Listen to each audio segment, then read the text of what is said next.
This is WOR New York. Stay tuned for In Conversation. First, this bulletin from the WOR newsroom. 6 members of one family have been found shot to death in their night clothes in their expensive home in Amityville, Long Island. The only available information at this moment, according to the Amityville Village Police, is that the victims have been identified as members of the DeFeo family. They were found by a 23-year-old son, Ronald DeFeo, who is believed to be the only surviving member of the family. 6 members of the family found shot to death in their home in Amityville, Long Island. We will have further details on the 11 o'clock news.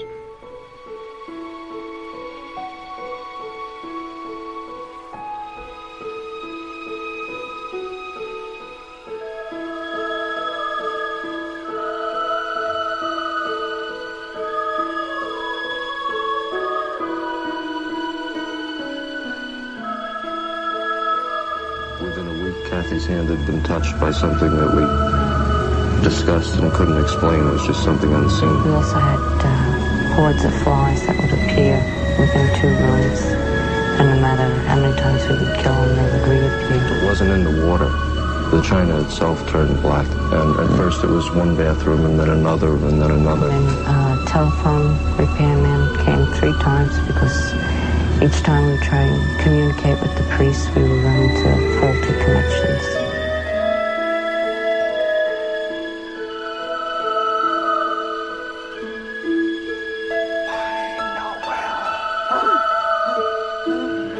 Is the passage to hell? Land this happens. I want help. Find Noel. Is the passage to hell? Land this happens.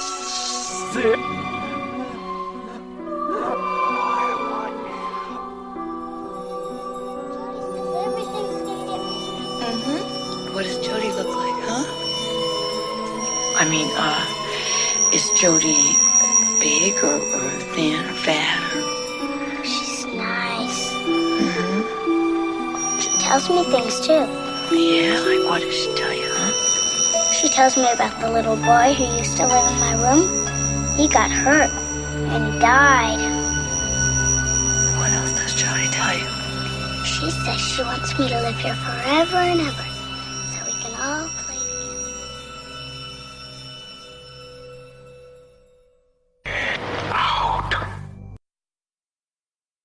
together. Hello, welcome to the Literary License Podcast. Today we'll be talking about the Amityville Horror, written by Jay Anson, talking about the George and Kathy Lutz family's experiences in 112 Ocean Avenue.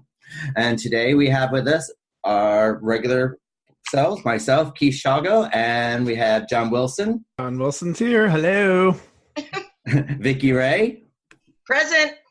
And our, who's also a paranormal investigator on her spare time. And today we have, as a special guest host, is Matthew Brockmeyer, or Matthew V Brockmeyer. Matthew Brockmeyer lives in an off-grid cabin deep in the forest of North California, and his wife and 2 children. In his off time, he enjoys howling at the moon and bathing his fangs in human blood. He is the author of the critically acclaimed novel Kind Nepenthe. It's a savage tale of terror set in the heart of California's marijuana country. How you doing, Matthew? I'm doing all right. Thank you very much. So, to get us all started, what we thought we would do is we always like to kind of give a topic at the beginning of our podcast to help you get to know each one of us. So to start out with, we're going to talk about our favorite true haunting story and why. So John, do you want to start us out on that? Sure. I think in lines with the Amityville, I've had many haunting experiences, but I guess one that sticks with me is when I was in 5th grade and we, the school or our choir visited another school. Actually, I don't remember if it was Bell, but anyways, it was another school. And so when we came into the school, into the auditorium, I just, as a kid, had felt something come over me and actually got sick. And the nurse at the school had actually take me to the little clinic there. And I just remember having this feeling like something was wrong and something was not right about that place. And so I've always had sort of an intuition about stuff like that. And to find out like years later, there was like a fire and kids had died in a previous, so it was like something that as you find out the story or the history of something, you're like, could there be something lingering there that shouldn't be there? So it's a little empathic. Yeah. Because if you get sick, sometimes that happens, and there's a really strong presence. Yeah. I mean, I get really ill. So that's probably you probably got the same problem. Yeah, and that's and as I've gotten older now, the intuition is more stronger, and it's sort of, I think when you're younger too, when it's first coming sort of into your psyche, you don't know how to process it, so your body just kind of rejects it and doesn't know how to compensate. Sometimes they're all trying to walk in though too, and that'll make you sick because they all gang rush. Yeah, it's like, oh, look who's there, bing bing bing, and like coming right. Yeah. Everybody wants to say hello all at the same time. They'll make you sick. Yeah. That was my. What about yourself, Matthew? What's your favorite true haunting story? Well, we had a fun one when we were kids. There was a statue of Mary, and she had been originally holding Jesus in her arms, but some vandals had stolen the Jesus. And we would always dare each other. Yeah, that's bad. Up in Baltimore City, it's tough place. And we would like dare each other to go up and lay in her lap. And the big rumor was that a pregnant woman had been dared to go up there and had lain in her lap, and the eyes had glown red, and the woman had miscarried. But I'm sure that's urban legend. I've never found anything. There's always a kernel of truth in urban legend. Yes, exactly. So the moral of that story is never steal a baby Jesus. Yeah, or never lay in Mary's hands. And what about yourself, Vickie? Probably not on the top 10 list to do things. I always like the story of the Bell Witch plantation. The Bell Witch, that started around the 1800s. I guess urban myth, for 1800s, when John Bell and his family moved to a community in Red River, Tennessee. And yes, I'm reading a little bit because the story is a little in-depth. And it became a town of Adams. And I've gone through there a couple times. But apparently they kind of pissed off this witch, or John Bell did. And what happened was things started happening, animal attacks and things like that. Things started happening to the family, and that the family was totally cursed, I guess, and to this day, in the plantation. But it's a really interesting story. They say that the ghost promises to return to the Bell's direct descendants every 107 years. So the last one would have been 1935, apparently, or 1937. But there's a book about it called Our Family Trouble. Apparently, it was written by Richard William Bell. Somebody else wants to read about it. But it's kind of a really scary story. If you really, the movie was kind of, meh. But if you read the myth about it, it's pretty cool. If you want to, if you like witches and evil doing stuff and. I wonder if that's one of the functions on Ancestry.com. I don't know, but I am waiting for my DNA. Oh, crap. They are still analyzing my spit. Well, in my case, I've always been quite interested is the Doris Bither case of 1974. They later made a movie and fictionalized it slightly called The Entity. And about 1974, apparently, she used to get nightly gang raped by ghosts, and she thought they were Asian. I don't know how she thought they knew they were Asian. I don't know if they were snapping pictures at the same time they were raping her or what, but it was a big fat sumo wrestler. Yeah, they thought it was like that. Ew. But so I always found that a bit. So I mean, she died. She ended up committing suicide. Apparently, Doris Bither did. Well, yeah, I mean, because she couldn't get away from it. I remember it was no matter where she went, it just sort of followed her. So because I know she moved to Arizona, I believe. I thought she moved to Arizona, and she still had problems, but I guess they were less intermittent than they were when the original, haunting started. But talk about a bummer, man. What a heck of a haunting. I would not be a happy person. I don't know. I mean, if I got, if some ghost wanted to have sex with me in the middle of the night, I'd probably say yes. I don't know. You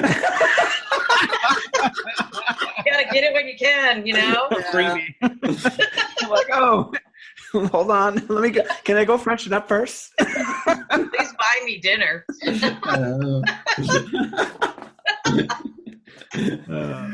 Well, now that brings us to the forming the plot. So, John, do you want to give us a brief reason why we are covering the Amityville Horror and what it means to you? It's funny because I have a weird association with Amityville. I have a colleague of mine who actually lived in the house. No kidding. Yeah, so she was a teenager.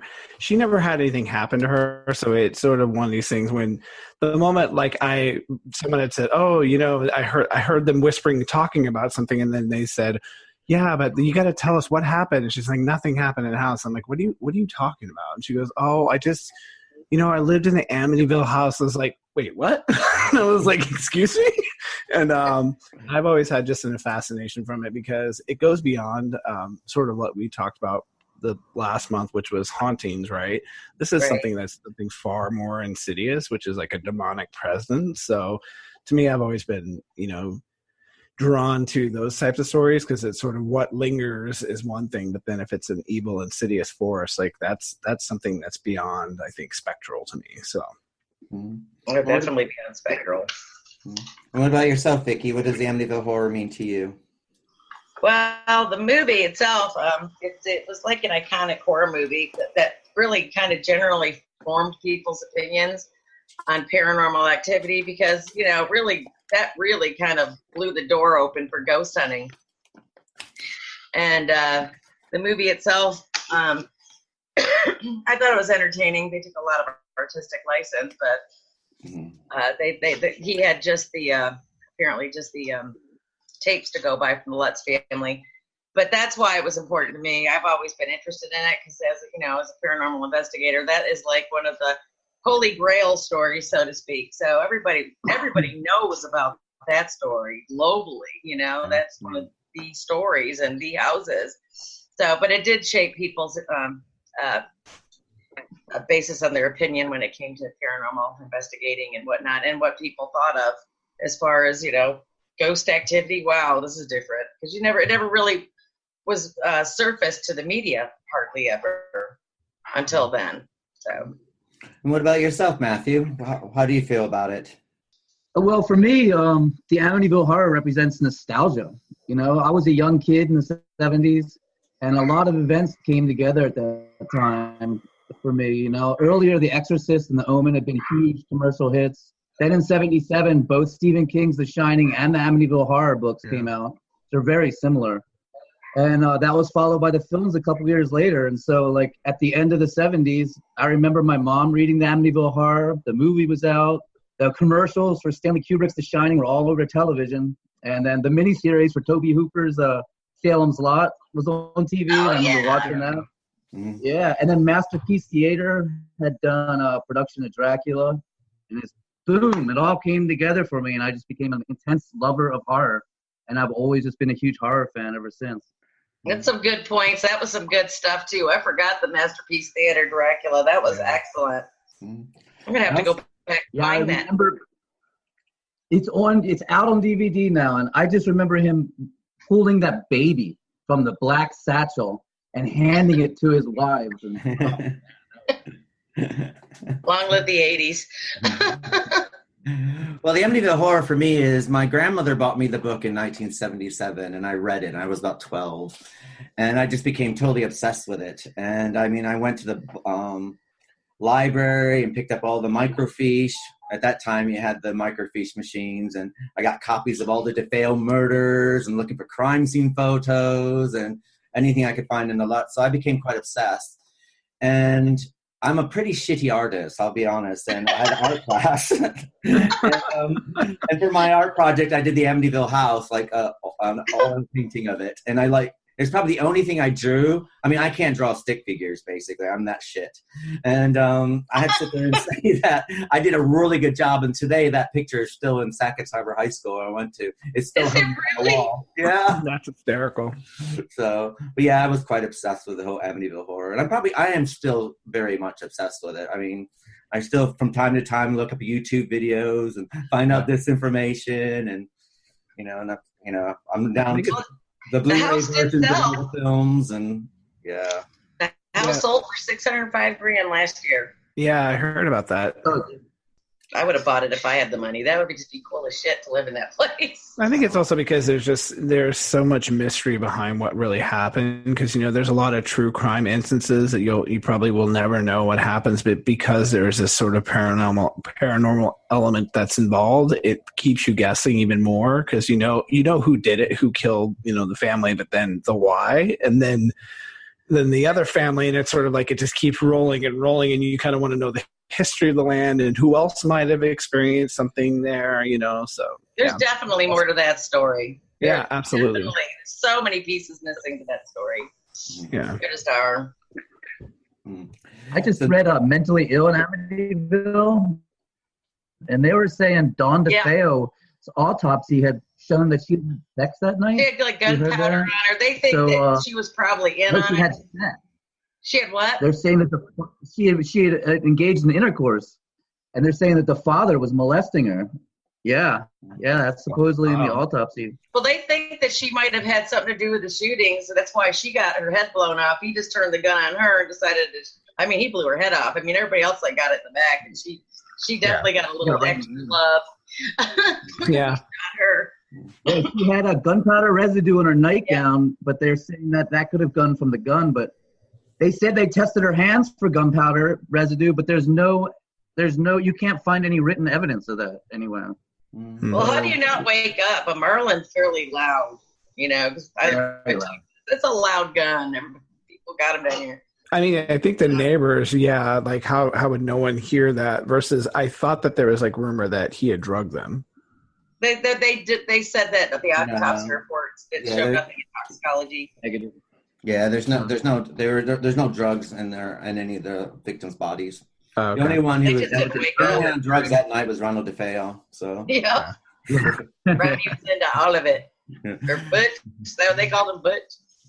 Yeah. So this brings us to the prologue of the book, and basically I'll give you a short synopsis. In 1974, Ronald Butch DeFeo murdered his family, which included his mother, father, 2 brothers, and 2 sisters in the middle of the night.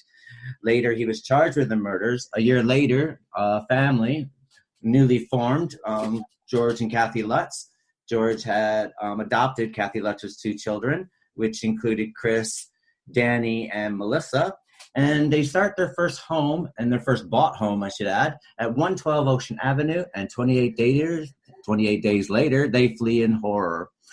So, Matthew, to start the discussion of the book, how do you feel about the Amityville Horror book and everything that goes along with it? Well, there's been a lot made about that priest, which is pretty interesting. Originally, he was driving a Vespa, and they say the hood flew open and went over the windshield. But then when it came out that the hood of a Vespa opens outward, not inward, they changed it.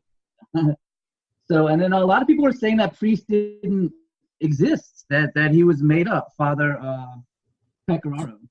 But then in the 1979 lawsuit that William Weber brought up, that he actually went and testified under oath that he did hear a voice tell him to get out. Mm-hmm. And he was also you ever see the In Search Of? Remember that with Leonard Nimoy? He's in that, but he blacks out his face. And he also has a striking resemblance to Woody Allen. So it could have been Woody Allen, trying to put it back. But he does look like Woody Allen. I think the thing with the book of the Amityville Horror, I think it's important to remember that George and Kathy Lutz, I think they did 48 hours worth of interview tapes. And Jay Anson, who is not a writer, which I think you can tell by the book, he's not much of a writer, but he decided that he took situations and he changed them to make the story a bit more dramatic. So whenever I read, it's the second time I read the book recently, and I'd be quite interested to hear the actual tapes, which no one seems to know where they are now, because as you know, it's just kind of like some of the stuff that you're reading in the book, and because Jay Anson's a shitty writer, let's be honest, he's a crappy writer, but it was a bestseller. Look, there's all the exclamation points. Yeah. even down to like the conversations that's going on inside the house that he's made up. And you're thinking, this is the most stilted conversation anybody's ever had in a family. Exactly. But you know, I think that somewhere between the tapes and Jay Anson's novelization of what he decided to add and take away, I think there's probably lies some figment of the truth. I mean, there's got to be a reason why a family would just up and leave after 28 days and leave everything behind, you know?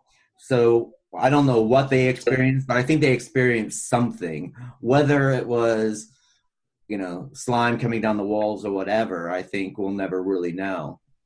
I mean, as far as like what kind of car that the priest was driving, I mean, we don't know how much of that was Kathy and George or how much Jay Anson decided to change, you know.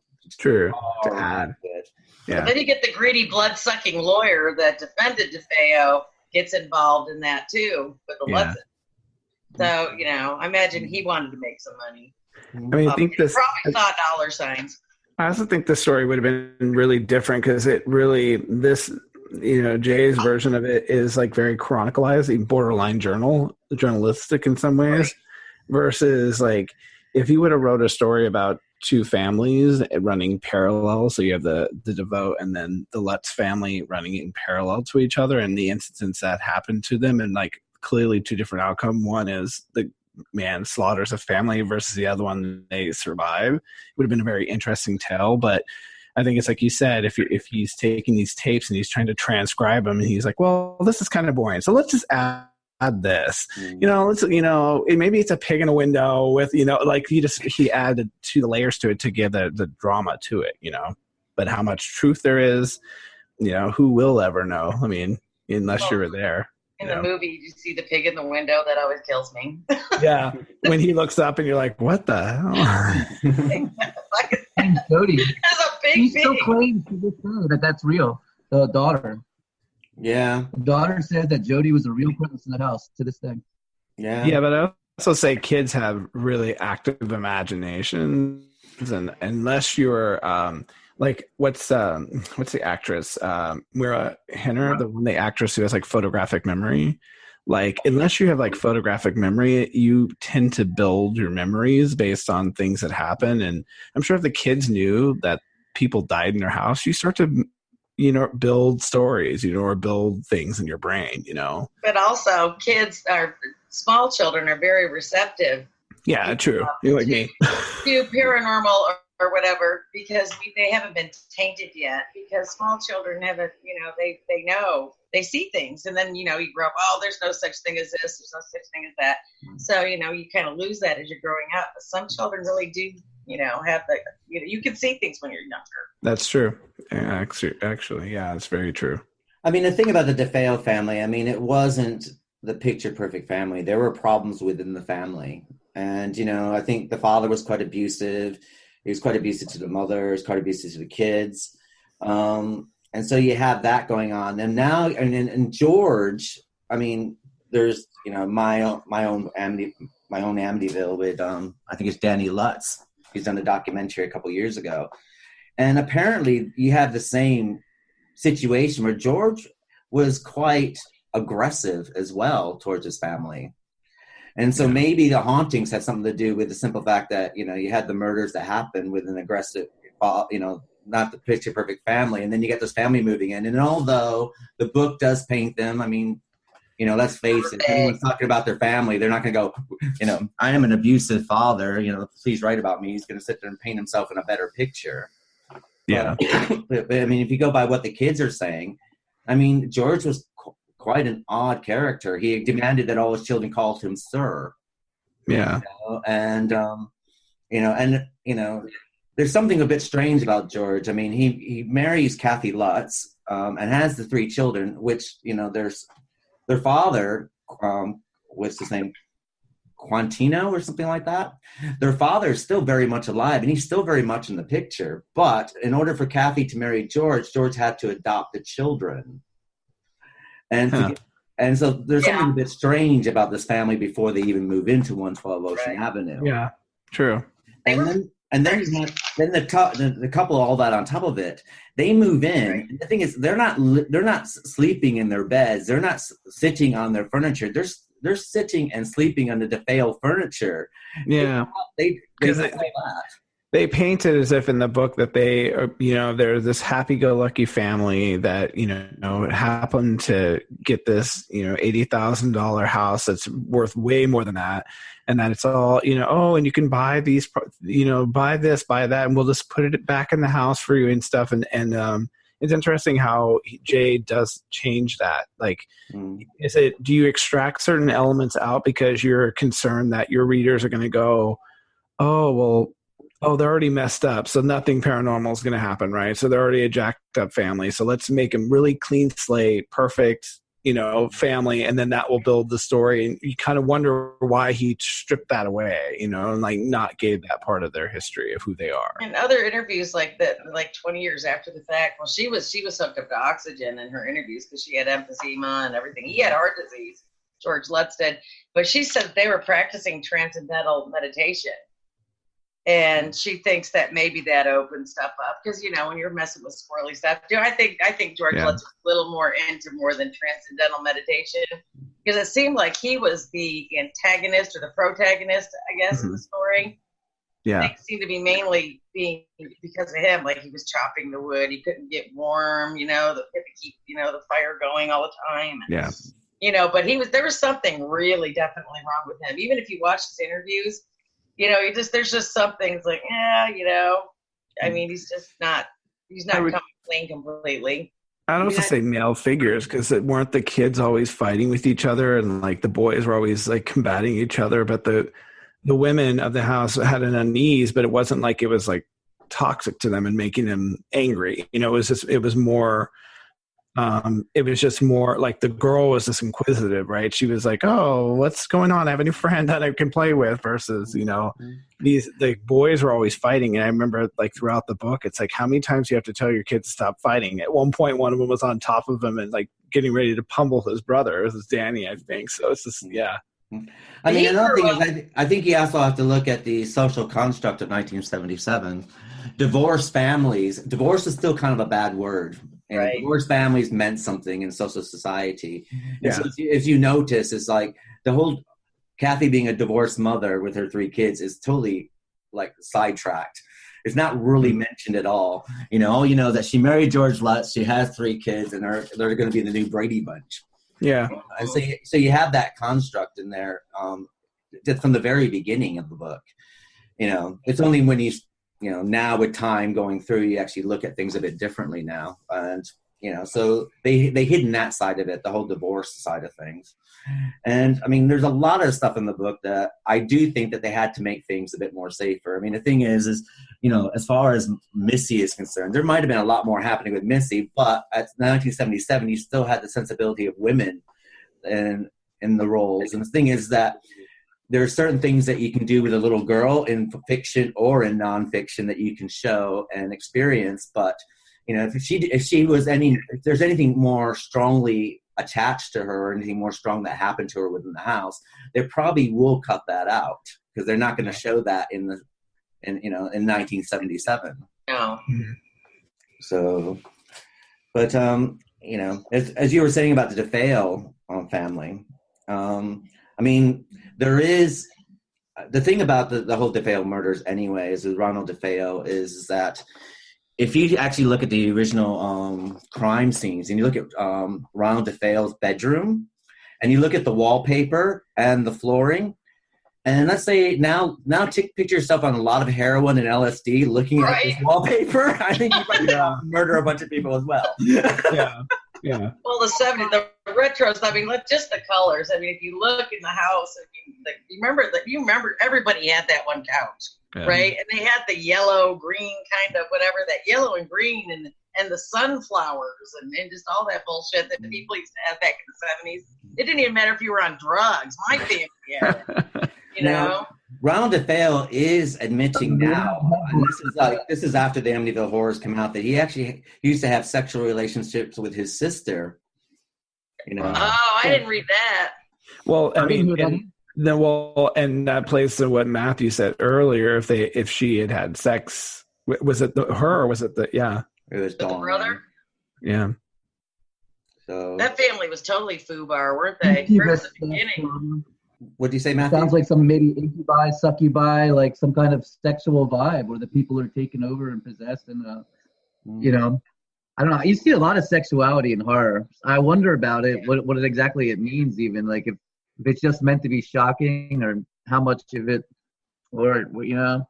Well, shock value goes a long way. Yeah, I mean it's shocking, but it's also an exchange of energy, and Exactly. so it's also that too. So it's meant to be that sort of visceralness of it all. Yeah, it's a very big energy exchange. Doesn't matter, I guess, who it is. Long they're exchanging something. Wasn't Louise DeFeo also shot in the head, the mother? I know that he shot the dad in the back, and I'm pretty sure he got them both in the back. I do know for a fact that Dawn got shot in the head. But that's why they think that's because he turned the gun on her and she was helping him go through the house, killing them, because no one can understand why they could go through those 3 floors, and kill everybody, without waking up. I mean, that is kind of messed up.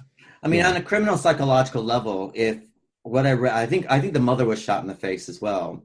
Now, the thing is, Butch DeFeo had a very strange relationship with his father. They didn't get on, but he got on very well with his mother. His mother was the protector. Now, normally when people kill people and they go on like a mass shooting, the person that offends them the most, they'll end up shoot in the face or in the head. And which kind of, Dawn did have a role in the murders, which would make sense because she didn't get on with her mother. And so, right. So, I'm just, I'm not sitting there saying this is, the God honest truth. I'm just sitting there saying from a psychological profiling, if you're going to psychoprofile the case, it seems weird that Butch would shoot his mother in the face, who protected him against his father, but shot his father in the back. And well, he tried to shoot his father prior to that too, and the gun jammed. Yeah. And that's why he put up all the Catholic statuary, because he just wanted to make sure, he had everything he could keep him, in his house, keep him protected. He should have wore bulletproof bra. Would have wore a hockey helmet to bed or something. Yeah. Or just lock your doors. How about that? I mean, the DeFeo family. I mean that's a whole mini series in itself. I mean, I think Ryan Murphy, once he finishes off as a Versace case, he should just do that next. That actually would be a great one to do, because I feel like it plays in line with you don't really know what happened.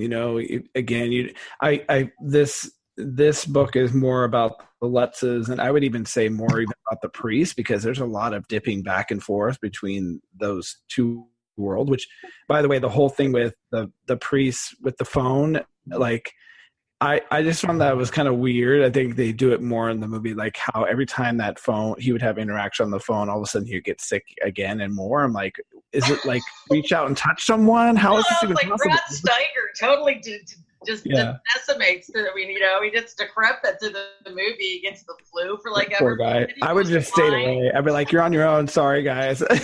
He's like blind and sick at the end of the movie. I can tell you one thing, that it wasn't one of the DeFeo ghosts that told the priest to get out. I can tell you right now, because if you're Italian and you say get out, you don't just say get out. You say get out of the house. What's the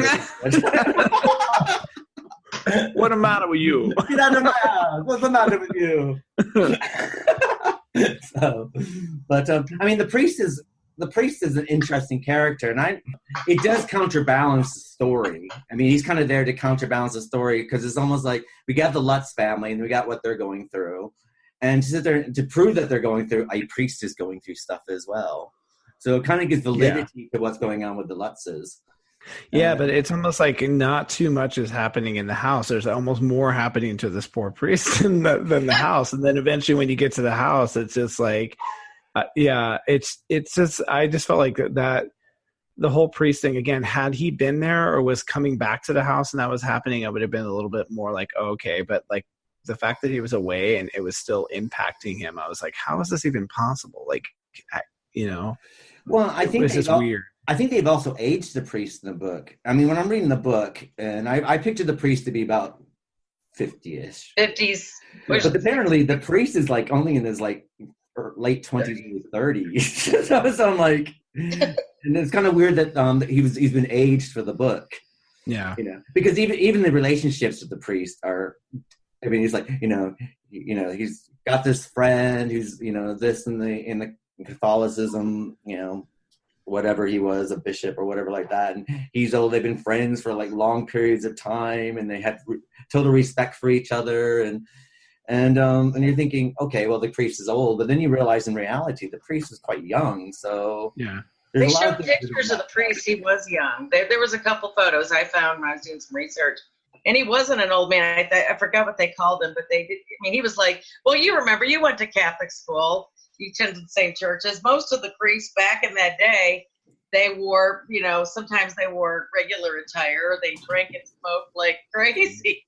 Yeah. And it looked like this guy did the same thing, because that's the way Catholic priests were back then. I'm sure I mean, we had Father What a Waste, Father Harry.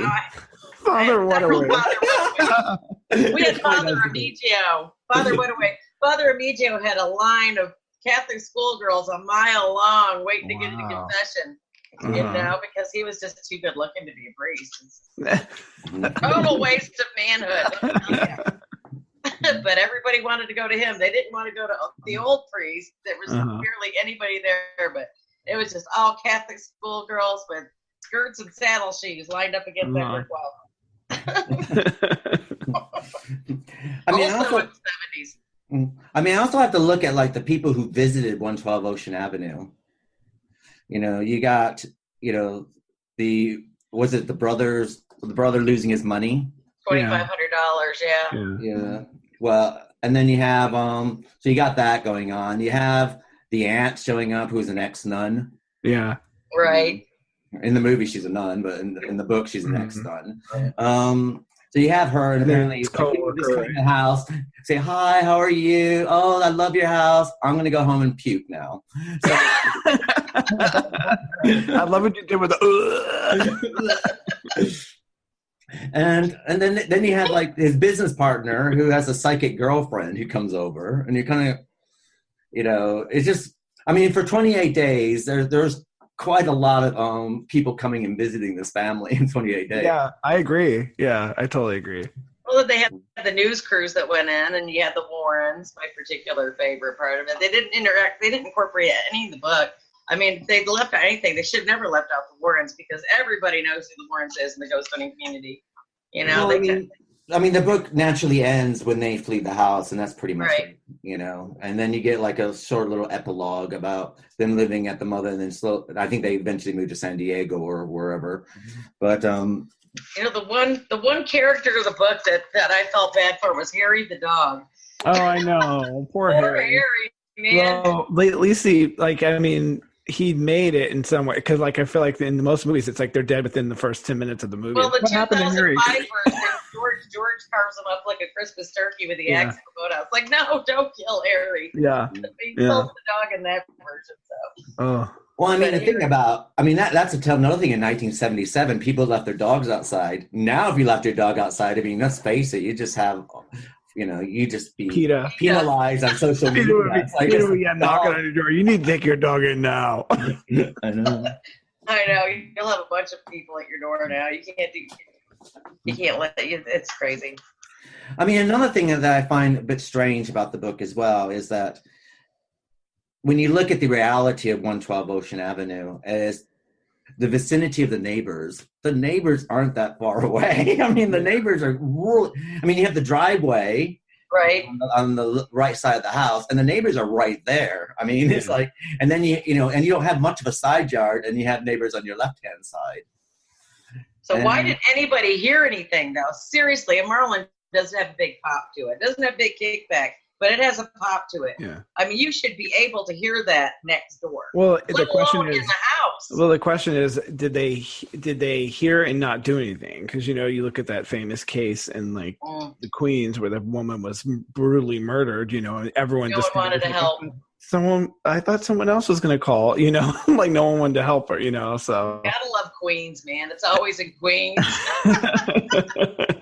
I mean, the strange thing about the whole, if we take the original demonic presence of the DeFeo family, when Ronald DeFeo or Butch DeFeo or someone in the family played too loud of music, the neighbor and the DeFeo's dog, whenever it barked, the neighbors would complain. Right. And call it DeFeos. And when you go with the gunshots sort of thing, and you're thinking, they'll complain about, AC/DC music or whatever he was listening to or loud television, but then they didn't complain about gunshots. 6 of them, in fact. Maybe they were too busy celebrating. It's finally over. No more music. We don't have to listen to them fighting anymore. Thank the fuck God. Wouldn't that be even a more insidious story that the neighbors all band together like, we're going to deal with this family. We're done with them. They'll go in there and make it look like a mafia hit. Yeah. They try to blame the mafia for it. He blames some poor bastard with Italian name. And he wasn't even get down. And then you just put the gun in the guy who has had on a really heavy acid trip. Like you did this, didn't you? Oh my God, I did this. Oh my God, I killed everyone. When you think about that, though, people, and I've actually been to people's houses, that needed clearing with like ghost. We went because this guy was on meth and he kept seeing all the stuff. I'll have to send it to you. There's actual footage of something in the mirror that actually throws this guy on the floor. And I mean, it's just messed up. It's great footage. But when you do drugs like that, you open up your psyche. You're like a beacon. Yeah. Anybody to come in. You unhinge that, yeah. Yeah, I mean, that's just bad, being messed up all the time. And if DeFeo was messed up like that all the time, and I think there was a lot of dabbling going on in this house of some nature. I truly believe that because I don't think the Lutzes were totally lying. I think maybe they didn't really make any money off of this book. Yeah. They died poor. I mean, it's not like they had, they got a lot out of this. I mean, I have to sit there and say, for George being the astute business person that he's supposedly supposed to be, which they claim over and over, they kind of gave the rights away. It's kind of bizarre. They did. Yeah. Which is, which kind of makes me think that whatever they think happened, whatever their story is, I think they totally believe in it. I mean, right. But then again, I mean, let's play devil's advocate here, and let's sit there and say that everything we just read was false. Yeah. And there are a couple things that don't make a lot of sense. And I would sit there and say that a figurine biting you in the ankle. I mean, I'm sorry, but I just think that... Oh, the lion tripping him down the stairs? He had bite marks on his ankle. Yeah. If they didn't mention it, though, you noticed in the movie, they saw the bite marks. That was it. Like, oh, yeah. Well, the thing that kind of reminds me of is to lead to what Matthew said. It was The Shining. And when you have the animal bushes coming to life. Right. I forgot about the animal bushes. I love that movie. I loved Jack Nicholson in that movie. Yeah. Perfect crazy bastard for that. There's no bushes in the movie. Yeah, it's in the book. But I mean, if you take, let's sit there and say they were doing this for money, and there's that possibility as well, and that is, no matter where you go, there are the naysayers of the Amityville Horror. Right. And that's it. Then they say they'd go for money. Now, by 1977, as Matthew quoted, there was The Exorcist, there's The Omen, and horror was going very, very well. Right. That's when it was good. But you have aspects of the Amityville Horror that kind of gives a nod to what was big in horror at that time. You have possession. You have floating of bodies flying off the beds. You have the bed bouncing up and down, The Exorcist. You also have, the whole demonic voice thing, as you do with The Exorcist, the Get Out and everything else. The flies are always a show of petulance anyway. That's what the sign of flies are. And then, as far as like the foul smelling toilets are concerned, I mean, let's be bad plumbing. Bad plumbing. Every time your toilet backs up, it's never nice smelling. I mean, let's be honest. It's never going to be a bouquet of roses now, is it? Yeah. And the house was left vacant for a year, and it was not serviced. So Yeah. that could be an explanation. I was, Sewage does smell, let's face it. And they were on the river. So, what's that, I was wondering how much of King and the Amityville Horror they're so strikingly similar. You have these families, both with a young boy named Danny, coming to these places, and you have a child ghost. You have Jody, that's the child ghost. Then you have the Grady girls in The Shining. And then in the movie versions, you have the father with an axe running around. Yeah. And then there's even a scene where he's smashing the door with the axe. And they're the pig, so incredibly similar. They came out exactly at the same time. I don't think they could have influenced each other. Good point. I've never thought of that, but that's a good point. You're correct. And you still have the thing about the loving, doting father who slowly goes insane. Yeah, exactly. Why is it always the dad that goes? But I mean, it's interesting though too, because like as Vickie, I'm sure you've done many times, when you do like a sort of paranormal, look at things and what's happening in the home. A move in itself is stressful, right? So you're gonna be stressed about, especially the parents spending the money, all their money in savings, and putting it into a home. So if the plumbing is going bad, you're gonna get a little agitated, and then the kids, it's a new environment, and the kids acting up. The girl just being an only sister, a girl, right? So she has no girlfriend, so she's lonely. So she might have an imaginary friend to compensate for that. So all these things, to me, like as I was even reading through it, it's like you can kind of say there's, aside from what's happening to the priests, there's nothing really big, like feeling like someone's watching you. Well, that could also be that electro field, right? Or that magnetic field. So you turn around, you feel like someone's watching, or the cold draft, like all that stuff could be things. So you kind of, it has to pass a certain threshold to where it's like, okay, now something's happening. So you kind of wonder, again, the events and the stories that he heard from the tapes, how much did he transcribe and just say, okay, well, now we're just going to say this. Now we're going to say, now it's boils on his face. And now it's, keep adding. Let's add a little bit more, because it's not getting there fast enough. So let's get to there really fast, and let's add, to that. But then on the other hand, those are all plausible things, because psychologically, as Keith knows, those things can happen. Those are explainable things. Yeah. But I mean, as far when you get the Warrens involved, I mean, I'm not totally on board with their methods or whatever. Probably there's a lot of people out there going to hate mail for saying that. but when they get involved, and I think that they were fairly honest paranormal investigators. They really wanted to help people. That's why they got into demonology and whatnot. Yeah. And when I saw the interview with Danny, I think that you sent what was it called? My Amityville Horror or whatever. Yeah. My Amityville Horror. Yeah, with Danny. Oh boy, talk about a bad attitude. Did he grow up with a bad attitude or what? Oh, I know. But I mean, when you get into that part of it with that story, it kind of brought some things together, because you never hear from the kids at all anymore. And he finally came forward.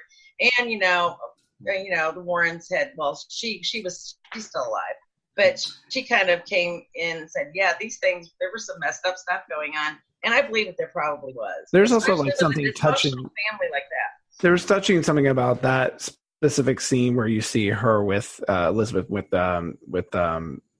Danny, and like how they relate. And it's almost like she didn't want to say what the problems were, but she kind of connected with him and like, how are you? And I haven't seen you in a while. And like, she knew what he was internally struggling with. And it wasn't about being right or wrong. It was just about like you said, trying to be there for a family that was haunted and trying to figure out a way to help them, whether that it was the events of something happening in the house or what was broken with their family. Because as a psychic, she's picking up on other things too, the relationships, and everything. So I think it is also important when we're mentioning the Warrens that it has been quoted that Ed Warren has never gone to a house that hasn't been haunted. True. Yeah, that's true. Everywhere he's gone has been haunted. It's like he just brings a little bottle with it, goes. Well, it's true though. They do have quite a few. I can't really say the movie The Conjuring was probably totally not artistic license, but they do have well documented at all their investigations. So I mean, Danny Lutz and Chris Lutz. I mean, Chris Lutz, you can find video footage of him. His name is Chris Quantico, or whatever his name is, Quantico, Chris Quantico, and he has done interviews about his experiences at Amityville. So Danny's brother Chris is out and about. Okay. Missy is the one that seems to want to get on with their life, sort of thing. But Chris and Danny, Danny's, as you know, has come out. Chris, I think I don't know if he's got a book or he's got something planned to go along about his Amityville. And the thing is that both of their stories match up as far as George being quite a dominant figure. And I think that when you look at the Amityville Horror, the book anyway, I think that it's very important to notice that not a lot happens to most of the family. It seems like everything is happening to George. Yeah. Right. George Lutz has made himself the central figure in the Amityville Horror. And it's like you have George is a central figure. Everything's going on with him. And then you got these small minor things are happening to the ones around him. Yeah. Now, I don't know if that's because that might be George's ego, or it might be because George looked like Ronald DeFeo. So I never saw him look like Ronald DeFeo, unless maybe it was when George wasn't bathing and showering and not eating. The National Enquirer made it look like they looked like each other in the Star. If you looked at those old pictures, they got the side thing with the beard and all that action going on. I mean, Ronald DeFeo was a heroin addict, so he would have been stick thin. I mean,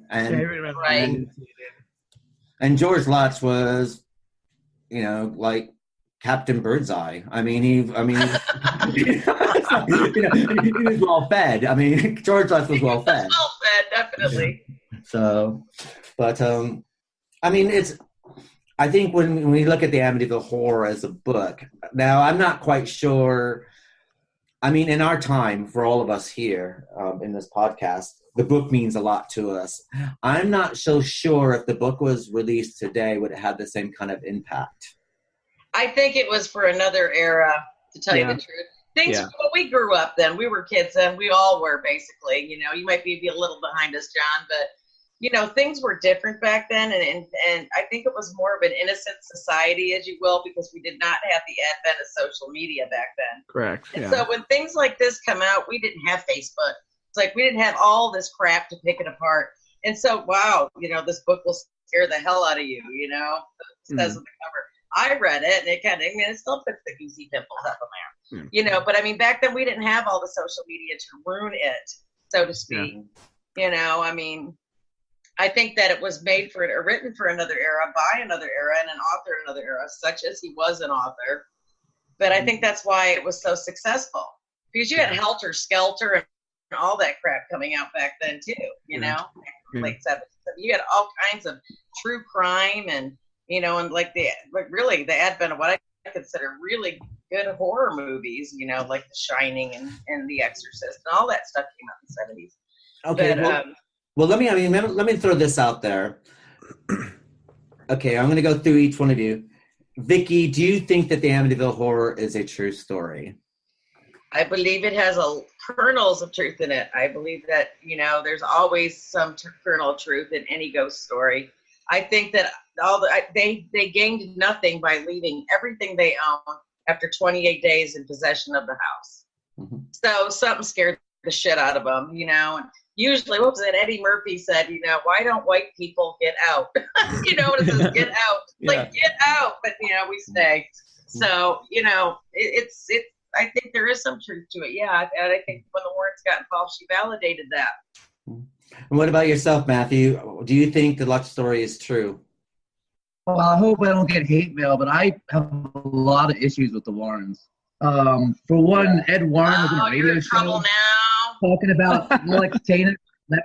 You know about this? And then the guy came and he was like, there was nothing paranormal about that house. I wasn't levitating. Why are you claiming I'm levitating? Then there's the famous Ghost Boy photograph. Right. That photograph is obviously their assistant. I mean, if you look, there's pictures of the assistant wearing the same shirt with the same haircut there that night. I can maybe put a link. Definitely. And then I was watching this interview with Ed Warren where he's saying DeFeo Sr. brought in an exorcist from a shrine in Montreal, Canada, and he performed an exorcism there. I mean, we're talking about the DeFeos before the murder. Right. There's no into that. I just, it seems like they have a lot of BS piling up here when you start to investigate it a little bit. Oh, there is some BS to the story. Good story.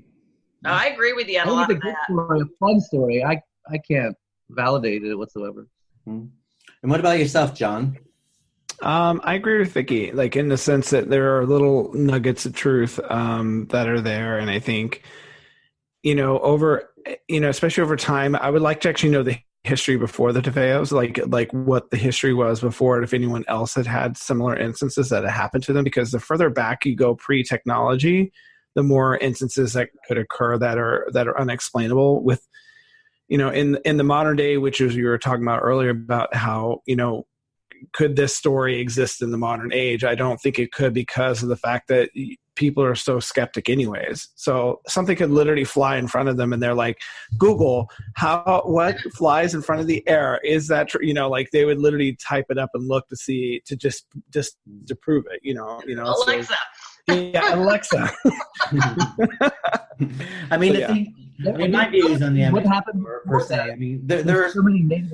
The 112 Ocean Avenue, the house that's known as the Amityville Horror House, wasn't the original house that was built on that site. Right. What happened is the original house was destroyed, and that house was moved to. I mean, that house was built somewhere else in Amityville, and then that whole house was moved. Now, I don't know how they moved this house. Whatever. They probably put it in sections or brought it in. Moynihan, Senator Moynihan wanted to live there. They moved it for him, if you remember correctly. And we all know who Senator Moynihan was. I don't know if you remember, but I do. Keith probably does. And then he walked into the house and it's like, get out. Okay, never mind. Get out of Congress, more like, but now he's still there. But I do think, there are a couple things that, I said before, I would be interested to hear the original tapes, because as we know that Jay Anson has a lot of artistic license with the story. And I find and when you look on the internet, there's a lot of naysayers, which I kind of agree with them, simple like weather patterns, Jody's foot in the snow because it snowed that night. Apparently it didn't snow that night in reality. Now, did Lutz just say that it snowed that night and there's Jody's pigs, or did Jay Anson add that on for atmospheric notion because he took an artistic license? You also have things about and then later on you have all this stuff about an Indian chief, living there, and there's an Indian burial ground, and then the Indian tribes had changed. There's the Simcox, and then there was something else, and apparently the Simcox weren't there. There's this other tribe that was there, whatever. And then and then you got the Red Room situation, basically was a closet. Now, what's weird about the Red Room is like you have a closet within a closet. That's what I found weird. It's not the fact that it was a Red Room. It's like, why do you have a closet hiding behind another closet? Yeah. It's called their dungeon. It was their kink room. That's all it was. Yeah, the DeFeo kink room. Everybody's got to have one. I know you do, John. I'm sure you do. Look at you. And then you have the well within there. Now, the thing is a lot of old houses have some kind of cistern or well in them. So, that's quite normal sort of thing. And then as far as Jack Ketchum moving there because he's thrown out of Salem. I have to sit there and say that's quite a convenient story twist to add to something, Now, whether I believe that anything happened, I think that in the Lutz's mind, I think that if I moved into a house that I knew a murder happened to a year prior, and I also think that if I was sleeping on their beds with new mattresses, I would hope, and living in their furniture, and then dealing with that crazy color scheme of the weird wallpaper and stuff like this, subconsciously on some level, I probably will be making more of what's actually happening. If I'm sleeping on the bed and I wake up at 3 o'clock, 3:15 or whatever, and I hear strange creaking, chances are, because I know that what's happened in the house and previously what happened in the house, my subconscious is probably going to feed more into it than what the actual reality of the situation is. Yeah. I think last month we discussed in The Innocents. I grew up in a house that 13 people committed suicide in through the course of the house being built in 1794. Right. And, as I said before, I was quite fine. Once I had to do my history lesson, our local history, we had to do a history of our house for that class. After that, it's like things felt a bit uncomfortable for me. Yeah. What grade were you in? I mean, oh yeah, the history of my house. 13 people killed themselves and hung themselves in the rafters. I mean, what grade were you in? It's around the same time as Amityville Horror. Really? It's around 1978. I was 13. Oh my God. But you pretty much killed it then, because any other kid came after you. Well, there goes my story. Jesus. I know. But what I'm saying is the simple fact is that when I can't really, when you were asking me about how I felt about the house before I did this homework assignment, it's a huge house. I mean, as I said before, there's a cave underneath the house for the slave underground railroad at the moment. There's the cistern and all this other stuff in our house. And yeah, it was a bit weird. It was a big, huge house, but I can remember afterwards feeling a bit odd. And then next thing I know, it's like, I probably fed more into a situation than I did before I found out the history of the house. And so I'm saying that probably with the Lutzes, it could be the same kind of thing. Yeah.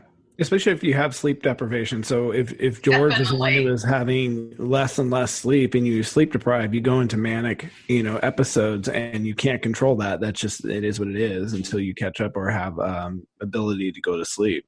And then, I mean, they left the house after 28 days and they left everything behind. Now, considering that they left everything behind, I mean, let's say most of it was the DeFeos anyway, so maybe they didn't leave that much behind, playing the devil's advocate here. But they did leave family photos and clothing and stuff like that behind. And at the same time, I think if they left everything behind because they thought they're going to make a lot of money off this, I think they were a bit naive, because I think that this is one of those weird stories that became a national phenomenon. And I don't think that you can plan for a national phenomenon like as the Amityville Horror became. It's just like when franchise though. Well, yeah, but that's a bit like saying that when you made Friday the 13th or when you made Halloween, that you're going to have these huge, sequel-filling movies. They weren't like that. It captured a public. You can't predict that kind of thing. Yeah. Or the Lutzes didn't make a lot of money off it. Hollywood made a lot of money off it. Jay Anson made a lot of money off it. I also think if you're going to leave a house behind and it's something that's insidious and dangerous, I'm sorry, this is just me. I would have burned that fucker down. I'm like, I would have burned. I'm serious. I would have, because they left everything behind, right? So what do you have to lose? If you're literally leaving it behind, I would have been like, get the kids in the car. I'm gonna be a little bit busy, and I would have burned that sucker down. I mean, it is a bit of a storm in a teacup. It is the situation. You know, and I do think you never know though, because they're all dead. Is Jay Anson still alive? Jay Anson died. No, he died right after about a year and a half later after the publication of the book. Ew. He wrote another really bad haunted house book called 666, which if you happen to read it, you realize that his, artistic endeavors never really much improved. I mean, he wasn't a great writer. God knows we wrote enough manuscripts in our day to know what a good writer is. I mean, Jay Anson did say that when the Amityville Horror, when he was chosen to write this, because I'm going to make a lot of money off this. It was Jay Anson that was hoping to make a lot of money off it, and he did. He made money.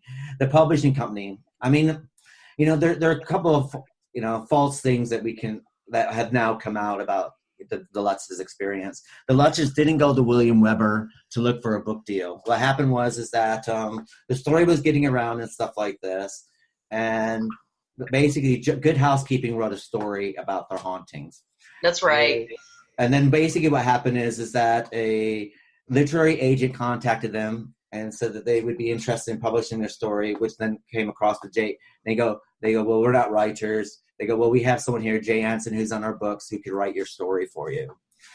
And then they basically gave a talk, and when they went to speak to William Weber, they wanted to speak to William Weber about Ronald DeFeo and basically had he experienced anything in the house.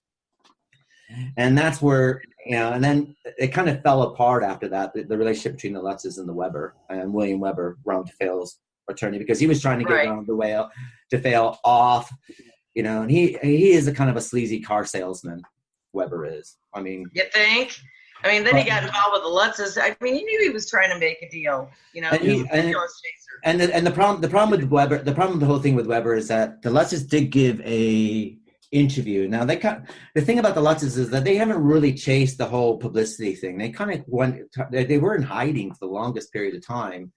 And William Weber has gone on record saying that, and to get the Lutzes to do this press conference, he threatened them. He sat there and told the Lutzes that if you don't do this press conference, I'm going to tell the reporters where your children are, and they're going to come after your children. Oh my God.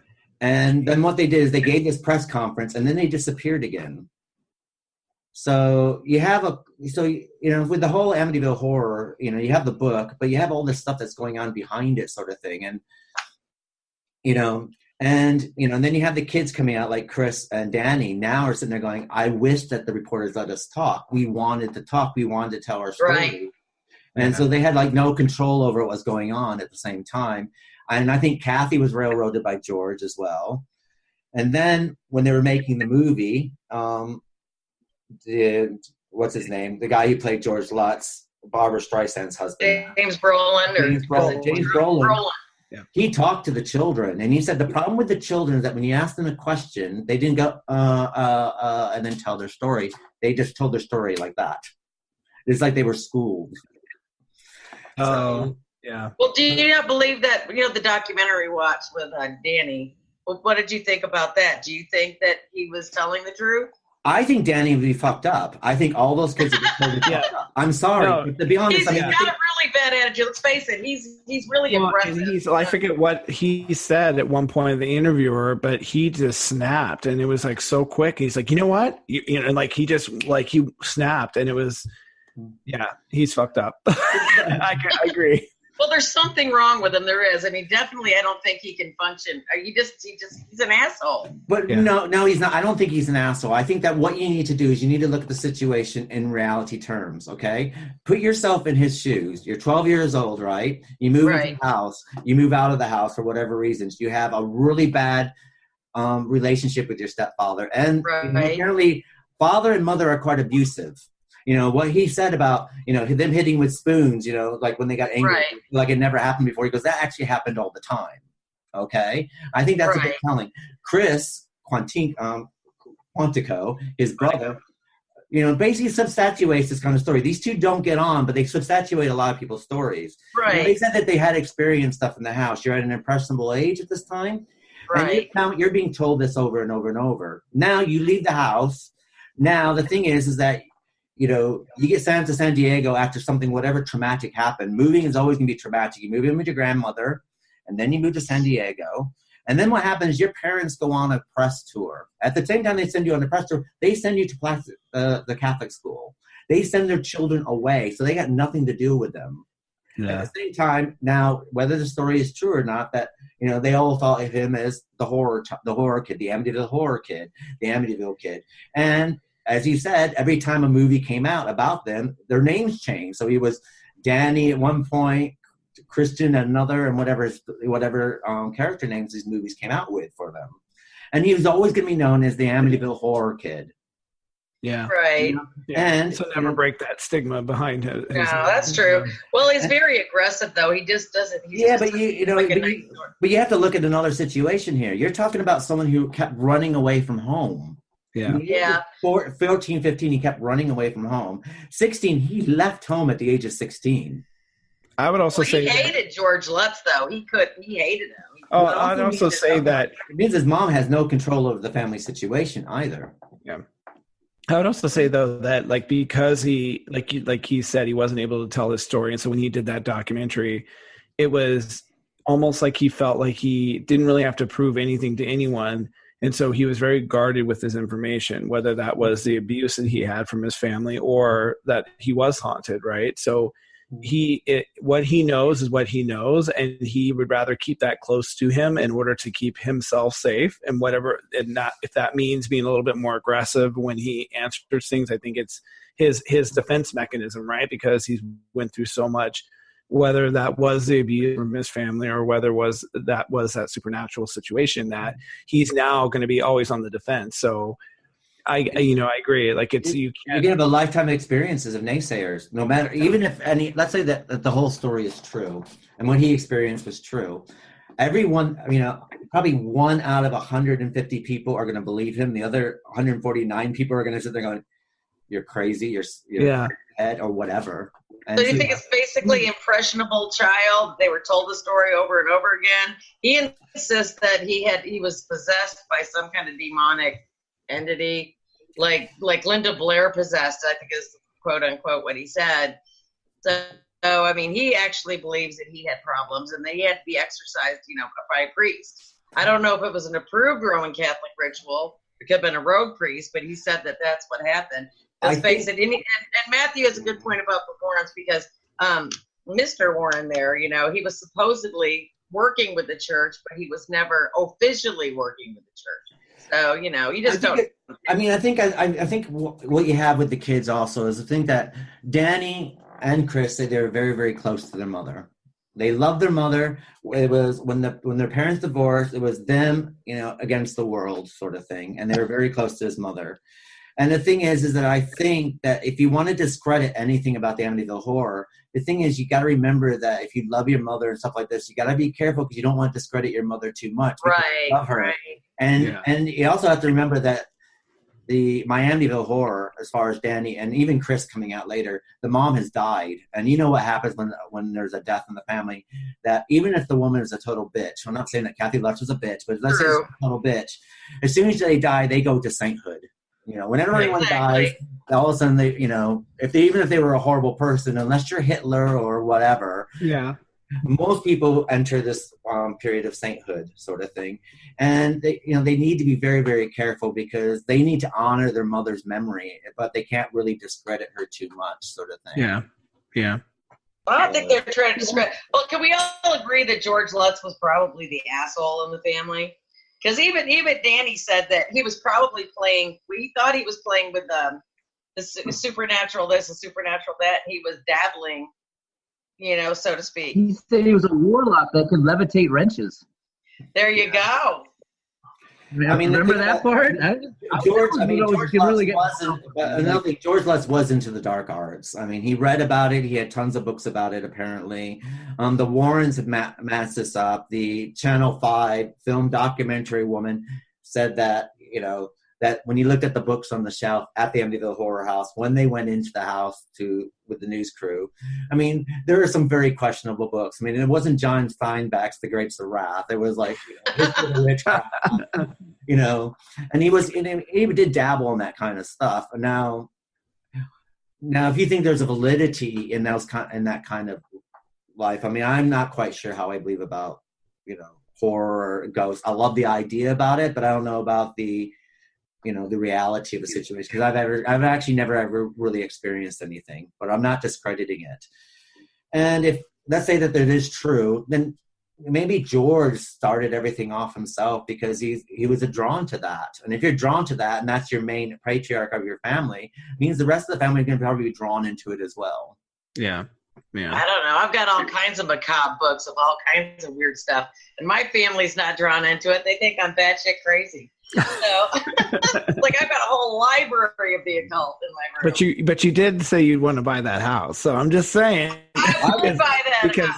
Because George probably saw that and knew what happened, so he clearly was like, oh, these people were slaughtered in this house, and if you're kind of drawn to, well, what could have done that, and like wanting to know if there's something insidious in that house and to communicate with it, he had his perfect opportunity right there. It's cheap for him, And I think if you have an interest in that kind of ideology, chances are it'd probably be a good idea. Whether you believe in it or not, it'd be a good idea.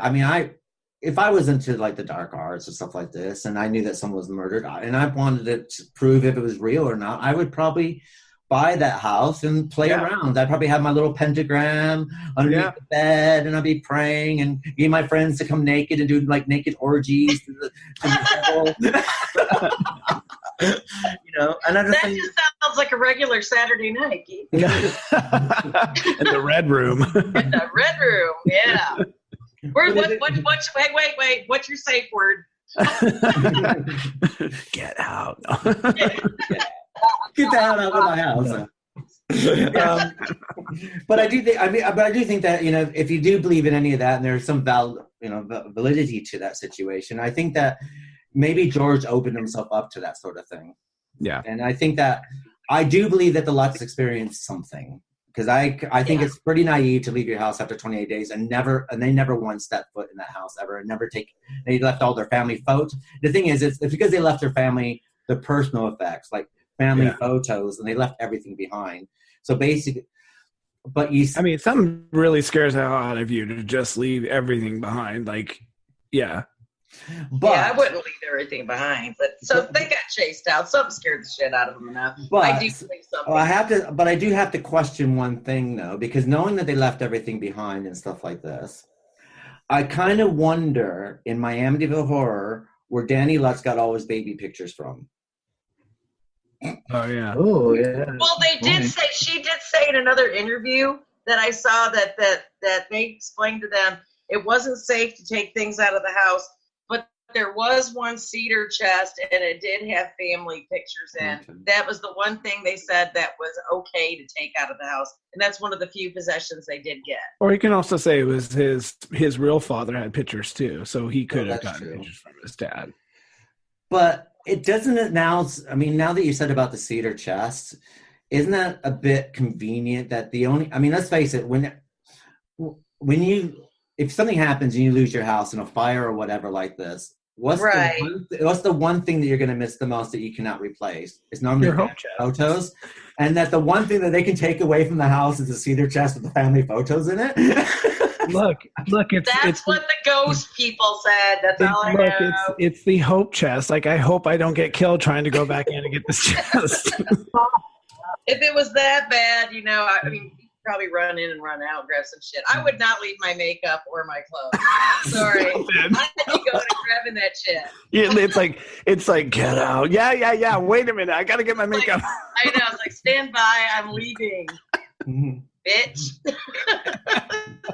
Back off. You don't know me. You know what I never see? I mean, what are your thoughts about it, Matthew? What's that? Me? Yeah. I never hear anyone talk about sleep paralysis, when I read the book, it seems like a clear evidence that George Lutz had sleep paralysis. Do you know about this? Mm-hmm. Where you wake up, but your body is still asleep, so you're unable to move. He's constantly talking about laying in bed, unable to move, and seeing phantoms and feeling presences. Yeah. I mean, that's textbook sleep paralysis right there. Yeah. And if he was going through that, I mean, he could maybe convince the rest of the family that the place is haunted. Yeah, sleep paralysis sucks. I hate that when that happens sometimes. I know. Fear really doesn't happen, but it's like, it's like, wake up. And the worst is, like, if you don't calm yourself, you just feel it. Yeah, it's horrible. It's massive anxiety. What about Kathy's aging process? Oh yeah. What do you think? Do we think there's any truth to that she looked like an old hag? I mean, she could have been first thing in the morning, and I look like an old hag first thing in the morning, I'll be honest. Right. It'd be amazing what moisturizer can do for you. Exfoliate. Well, she wasn't a heavy smoker. Fears that you married someone that isn't your ideal, that isn't perfect for you. You thought they were something else. I mean, that's just a classic fear, Mm-hmm. I married an asshole. It happened. I mean, I have to admit though, there's one kind of weird thing about the whole thing about her aging. Let's take the poltergeist out of the story for the Amityville Horror, and maybe it was a premonition, because I have to sit there and say before she died, she looked like that old haggard woman that she turned into. Well, she had emphysema though too. I think they smoked a lot back then. Well, I mean, every other page she's lighting a fag, her and George. Right. So they were heavy smokers. One of the common things I was in the book and the film too is her waking up and screaming, "They shot her in the head!" Like, so maybe she did have some sort of psychic ability. Well, she said that they smelled the perfume and she felt a loving presence, and she was really sure it was Mrs. DeFeo, or at least so she said in interviews. Yeah. Or they kind of alluded to it in the book as well. Yeah. So she thought it was a comforting presence, whatever it was. But then again, I mean, if you're moving into the house, and the DeFeo story, when the DeFeos were murdered, was a big story. It was a nationwide story. It wasn't. I remember when it happened. I mean, I was a bit too young to know about the whole DeFeo thingy or anything like that. Anyway, because I didn't really pay attention to the news at that age. But reading back on it, I mean, it's an infamous story before they even moved into it. Apparently, it was a nationwide story about a family being butchered in their house. Yeah. So and. I mean, I don't know what kind of news footage this was, but as far as like she got shot in the head, that could have been part of the news footage. That could have been part of the news story that she read. I mean, they know that the family died in the house. They know that they're sleeping in the beds that they died in. And but I thought there was police reports that they didn't say how they or where they were shot. They were known that they were murdered at this time, but they weren't released until later that how they were shot. Yeah, but they didn't tell you too much of that forensic crap back then, though, if you remember. Yeah, but you got to remember though that they wouldn't have said it at the initial when the DeFeo family was found initially. They're not going to give anything away, but once Butch DeFeo was accused and went to jail for the murder of his family, all that information comes out after that. After it's gone to court, that's free-range information. Right. And I'm just understanding that information could have already been out there, that who was shot in the head. They were all laying on their stomachs. And, I mean, the thing is, you do have this thing at 3:15. They all were sleeping on their stomachs, whether they all rolled over on their stomachs. And they never slept on their stomachs before. Well, there they go with the demonic 3, the inversion of the Trinity. Everything happens at 3. As an insult to the Father, Son, and the Holy Spirit. So, they had that. But the thing is, you're right. If you moved into that house, wouldn't you want to know about all that shit? What happened, who got shot where? I mean, well, then again, I'm a morbid human being. So I would definitely I don't know if I would. I mean, personally, there in New York, they turned a hospital, St. Vincent, into luxury condos. I don't know if I would ever live in those because that would be bad, especially in that especially hospital. Especially but can you imagine? But can you imagine again, 30 years from now, when someone goes to move into that building, are they going to want to know? Oh, by the way, this is a hospital, and that where you're at is actually where the morgue was. No, I'm good. I don't need to know that. Good. I mean, I think it's also safe to say though that if you move into a small community and a murder's happened in the house, and you moved into the house a year later, and every time you go to the supermarket, every time you go to Henry's Bar or the Witch's Brew in the book, but Henry's Bar, and no matter where you go, and people realize that you're living in that house, people are going to tell you a story about what happened in that house. It's a small community, of course, and they're going to embellish the hell out of it too. Oh yeah. Well, people are going to have their own theories. And the thing is, if they know that you moved in that house, I'm sorry, but we're in the 1970s. There is a form of community going on. And if you moved in, everyone knew about it, and Amityville's a small community. And I know that Sackett's Harbor, where I grew up with, of 1,800 people, was a small community. And I could tell you right now that if a murder happened in the house and this family moved in a year later, every time they went to the post office or the corner shop to pick up something, someone would tell them some kind of story about that house. Yeah. And welcome to the neighborhood. Did you know that everyone was brutally murdered in your house? I love the mother, and she got shot in the head. Can you believe that? And, you're sleeping in the bedroom with the father got shot in the back and the mother got shot in the head. They're going to have those kind of stories no matter where they went. They're going to say that because they also want to know if something's happening in that house too. Because has anything happened? Have you guys had anything happen in that house?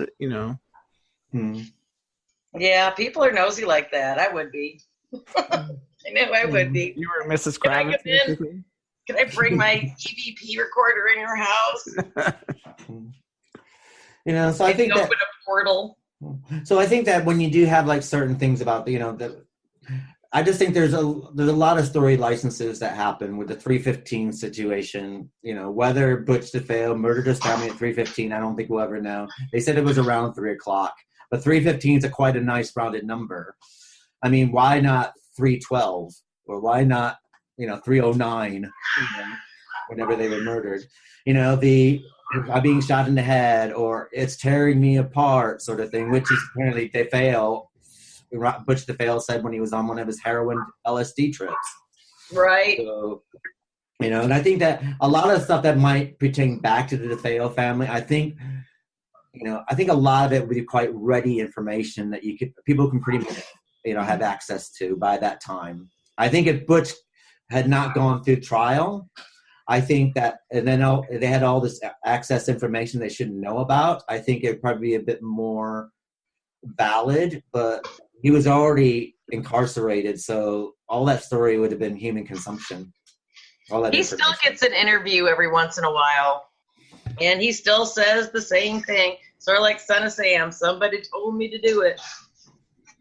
Well, he's got 20 neighbor dog versions of the story. What's that? This mentally ill in Amityville. Have you read that one? It's really good. I like it. That one. But there's 20. They got 26 different versions of his story. Yeah. Oh, I bet they do. I mean, you could. I mean, you could go anywhere with it. So he gave 26 different versions. I believe it. I haven't seen that though. I mean, I quite like Hans Holzer book, Murder in Amityville, which they did make a movie version called Amityville 2. Right. Which kind of took the whole DeFeo story and turned that one on its head. But the Murder in Amityville book, I remember reading that, and that was very good as well. Right. Yeah, Hans Holzer's. I respect him. I don't mind. I like Hans Holzer. His daughter's now come out with a book now about her experiences of living with her dad, and her dad doing the research that he's done on various cases. Right. And if you get Hans Holzer, yeah. But if you get the Blu-ray version of Amityville 2, or you get the box set of the Amityville trilogy, right. The Amityville trilogy, what a laugh! But if you do get that, there's a really good documentary with his daughter on it, and she's talking about how her father. He didn't really say too much about Jay Anson. He didn't care too much for the Lutzes, and he didn't care too much for the Warrens. But Hans Holzer, what he did was, after the murders happened, this is way before the Lutzes even moved into the house, he started interviewing Butch DeFeo over a period of 5 to 6 years, going back to write his book about murder in Amityville. And then, of course, the Amity thing happened. Right. Which probably got him a book deal a lot faster because of it afterwards. But it's quite interesting what she has to say about the whole Amityville experience and how Hans Holzer would experience that and how he thought about the whole situation. I'm going to read more about him because he was kind of an interesting character.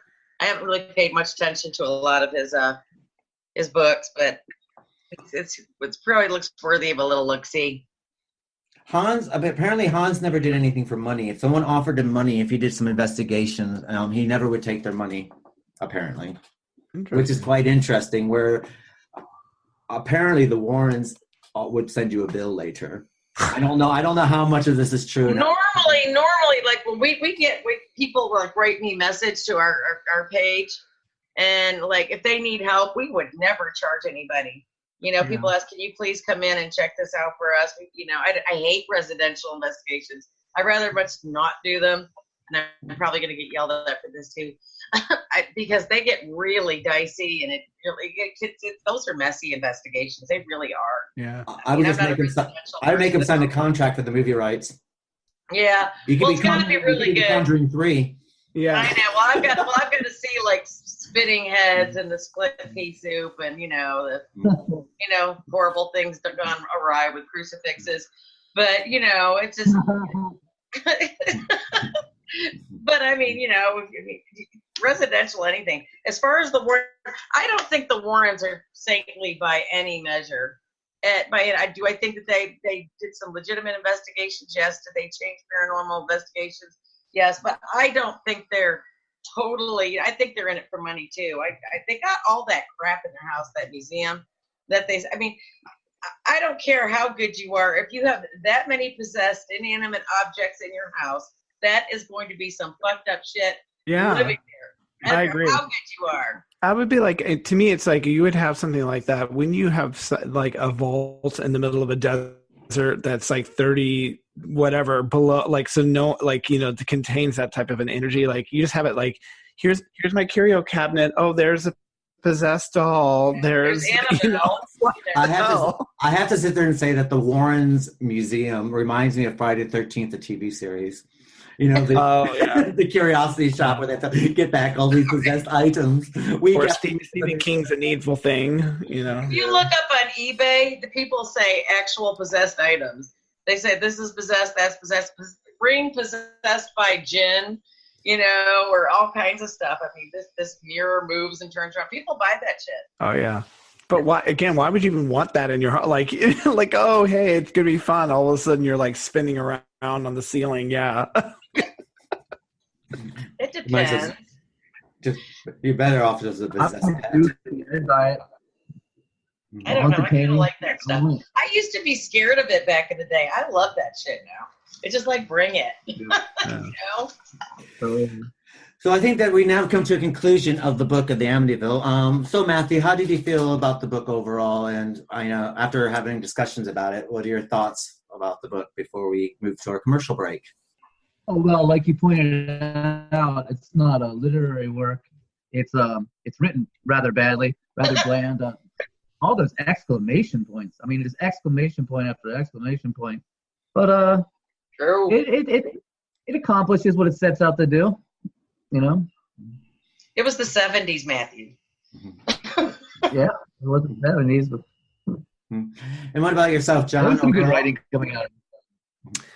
Oh, if I could be a fly on a window. I think it was interesting. I think it tried to chronicleize what the events that happened in that situation. But I think it just, to me, I would have really liked a parallel between the DeFeo and then the Lutz's family and had it in a different way. I think when you try to play out day by day by day by day, it's you almost have to like fill that void. If it's like again, waking up, it's cold in the house. Like you need to start adding to that. And I think Jay might have added too much to it. Maybe too many, like Matthew said, too many exclamation marks to build the story. And what about yourself, Victoria? I would like to get my hands on those tapes, actually, because it really was a brilliant piece of literature. No, just kidding.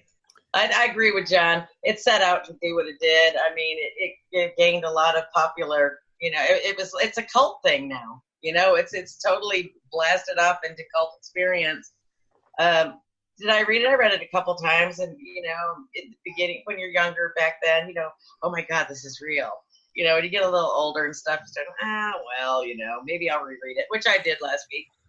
And, things are a lot different 30 years after the fact as opposed to when I was a young girl reading it back then. But it set off to do what it was going to do. And like I said, it's become a cult, a whole cult genre now for that one particular story. And myself, I'm glad the book came along with it when it came, because it does form my childhood a lot. And I have to sit there and say that it sparks out for a time, and it really adds to the pulp culture of today. If we didn't have the Amityville Horror, I think the social construct of what we have today as pulp culture would be totally changed. I think it did really form the basis of my childhood and make me more macabre, more twisted. And I'm sure without that what you're blaming it on? No individual like more. I can't believe he's macabre and twisted. Have you seen his doll collection? Yes. But he has Annabelle. And I'm glad. I think it's a museum piece for 1977, and overall, it works on different levels. But as stated before, it is not the best written book, and I'm kind of wondering that if they got another author, what kind of book we would have had by the end of it. So, well, that comes to the conclusion of the novel of the Amityville Horror. Please stay tuned. We'll have a commercial break, and then we're going to be back with a special interview with our special guest, Matthew Brockmeyer, where we discuss his book, Kind Nepenthe, and we'll discuss that a bit more further in detail. So please stay tuned. Let's play a game. I will ask you yes or no questions. Ready? Do you have a rocking chair to relax on? Do you have space to store your toddler's toys if an unexpected guest came over? Can you lay down comfortably on your couch? If your answer is no to one or more of these questions, then you need the new IKEA catalog. Visit IKEA at Cairo Festival City and get your free copy.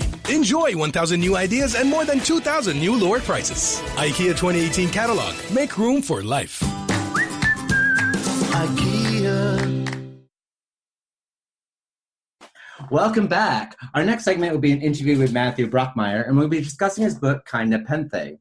Now, for those people who haven't read Kind Nepenthe, we highly recommend it. It's basically a story about Rebecca thought she'd find a hippie paradise where she moved to the desolate Black Hills of Humboldt County, a place to commune with nature and teach her 5-year-old daughter how to live off the land. Instead, she discovered a nightmare. Coyote is a washed-up pot grower, strung out on pills and dealing with the dropping prices and looming legalization. He wonders if it's even worth it anymore. Diesel Dan abandoned his son for life of methamphetamine and prison. Now he's going to be a grandfather, but his son is on the same dark road of drugs and violence that once consumed him. These characters will come together in an explosive ending that will leave you stunned and breathless. But more than just a gripping horror novel, Kind Nepenthe is a deep examination to the nature of love and greed, lost ideas, and the essence of evil in one of the last frontiers of the American West. So, Matthew, welcome, and thank you for joining us today on our Amityville Horror podcast. And thank you for having me. How did you first start writing? Oh, geez. I've always had an interest in stories. Ever since I was a real young child, I've been writing. I remember having my mom try to help me write a noir detective novel when I was probably about 5. So it's all from a love of reading. I've always been a voracious reader, and I've just loved stories, how you can get lost in them. Tell us more about Kind Nepenthe.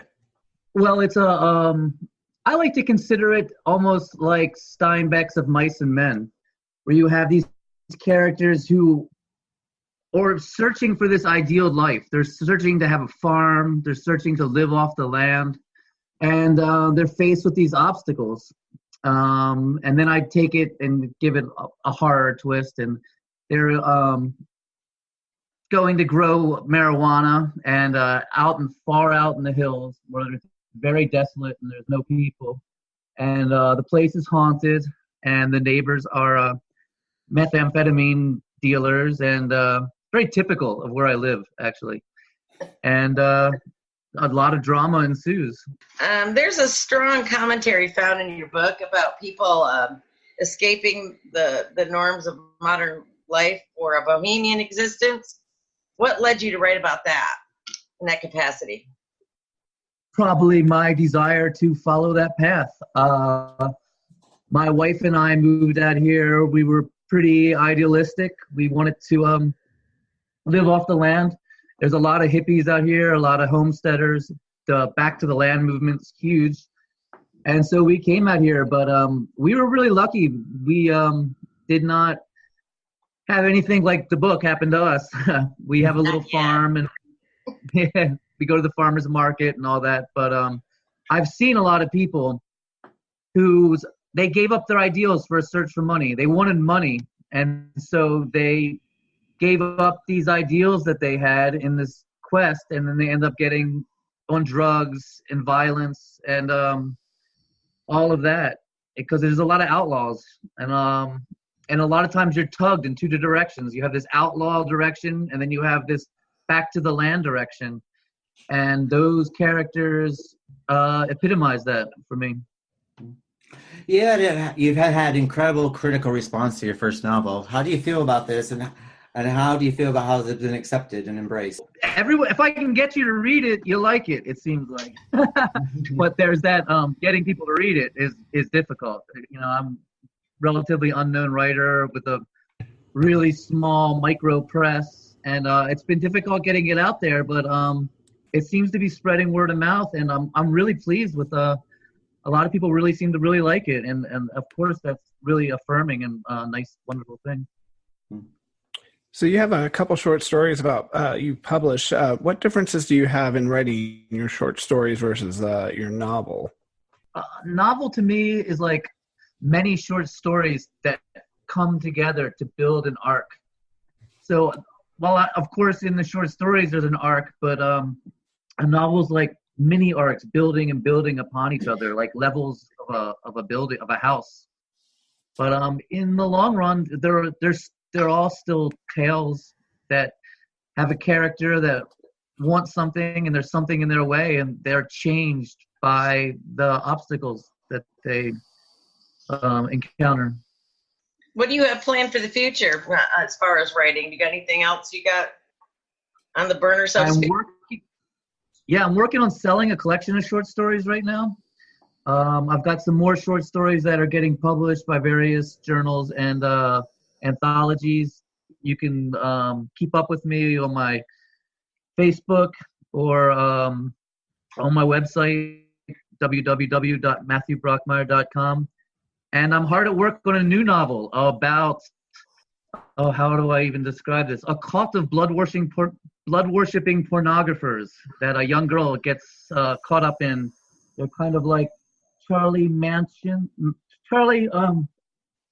ish vampire kind of story. Charlie Manson vampires in a way, kind of ish. It's very punk rock. It's I know this sounds very weird the way it's coming out of my mouth right now, but I'm hard at work on it, and hopefully it's going to be a good little thriller. Well, sounds like a plan. That sounds like I definitely read that. That's definitely up my alley. Yeah, that's up my alley as well. Same. Well, I want to thank you for the interview, Matthew. What we'll do is we're going to make sure that we post everything on our social media, and we'll make sure that we have all his social media sites posted onto our website as well. So what we're going to do is have one more commercial break before we go into the film, The Amityville Horror. Please stay tuned. Amazon is here to make your life easier. By just the tap of a button, you can turn the camera on your phone to your own personal shopping list. Introducing Flow. Just tap the camera icon onto the search bar, and you can find whatever it is you're looking for, right on Amazon. Faster than scanning a barcode and typing the name of your item into the search engine. Besides, searching with words is so 2012. Save time and money. Amazon, where shopping meets effortless.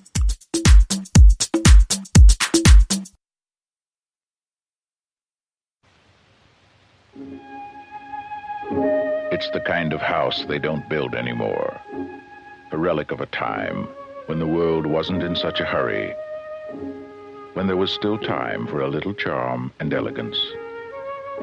It has stood empty for a long while, and at the price, it is a bargain. For a growing young family, it is almost too good to be true. What do you think? I love it. James Brolin, Margot Kidder, Rod Steiger in the Amityville Horror.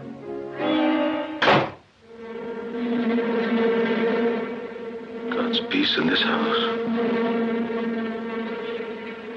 Get out. Get out. Hello? Hello, Kathy. Father Delaney, there's something very important.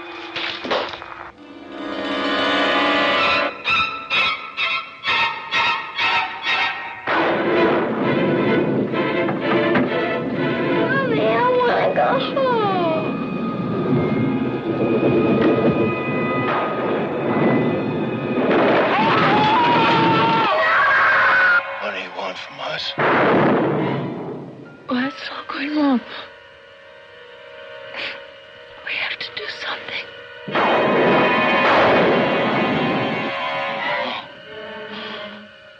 I'm coming apart! Oh, Mother of God, I'm coming apart!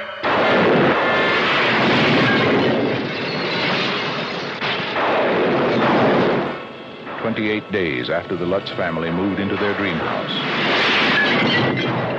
they were running for their lives. What happened to them is an experience in terror you will never forget, and you will believe in the Amityville Horror.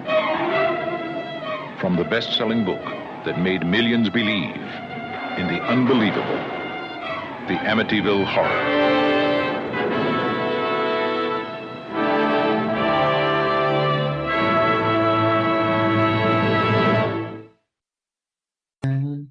Welcome back. We're now going to be discussing the film, The Amityville Horror. To get us started in our lights, camera, action section, Vickie, why don't you start by discussing the film and how you felt about it, and any comparisons you have to book and screen. Well, as I stated earlier, it became an iconic sort of cult movie that changed the way people thought about paranormal activity. I think that the book pretty much as compared to the movie. I think they kind of stuck to Jay Anson's novel pretty much. The only thing I didn't like about it is they kind of left out in both book and film the paranormal investigators that came in and their take on it. Then again, the tapes are lost, as they said, and the Lutzes who got interviewed on it. But the book was it was more like a, how do I explain this? It was more like a journal than anything else. It wasn't really like a well-written horror novel. It was kind of journalistic. And when you get to the movie, well, it's Hollywood. So, whether it was true or not, in all versions, I mean, there's so much artistic license taken with that. But all in all, it became iconic cult-like thing that people, it's household word now. Amityville Horror, So, I mean, it's something that's stuck with us. And like I thought before, this late 70s was probably the time for it, because I don't believe that it would have done as well, book or movie, with the advent of social media. And what about yourself, Matthew? What are your thoughts? Yeah, it's like she said, a very iconic film. It did differ a lot from the book in ways that I kind of enjoyed. I liked the father running around with the axe, smashing the doors down. That it really showed the American family falling apart, which I think is one of the biggest themes in it, that in the entire phenomenon that I think attracts people and draws people, their financial problems. Stephen King wrote a little bit about it in his book, Dance Macabre. And he was saying that it was a horror film about finances, because in the film in particular, they really go off about the IRS. And there's a line where he says, they'll nickel and dime you to death. And you're wondering, well, is he talking about the demons? Is he talking about the IRS? Is he talking about the people? And then, like we mentioned earlier, the loss of the money for the wedding caterer. And then the film, they really go for that. And he's like confronting the caterer and looking crazy. And so I thought the film really took a lot of those themes and, the literary themes of a family falling apart and the financial situations, and really looked at it in a neat way. And what about yourself, John? How do you feel?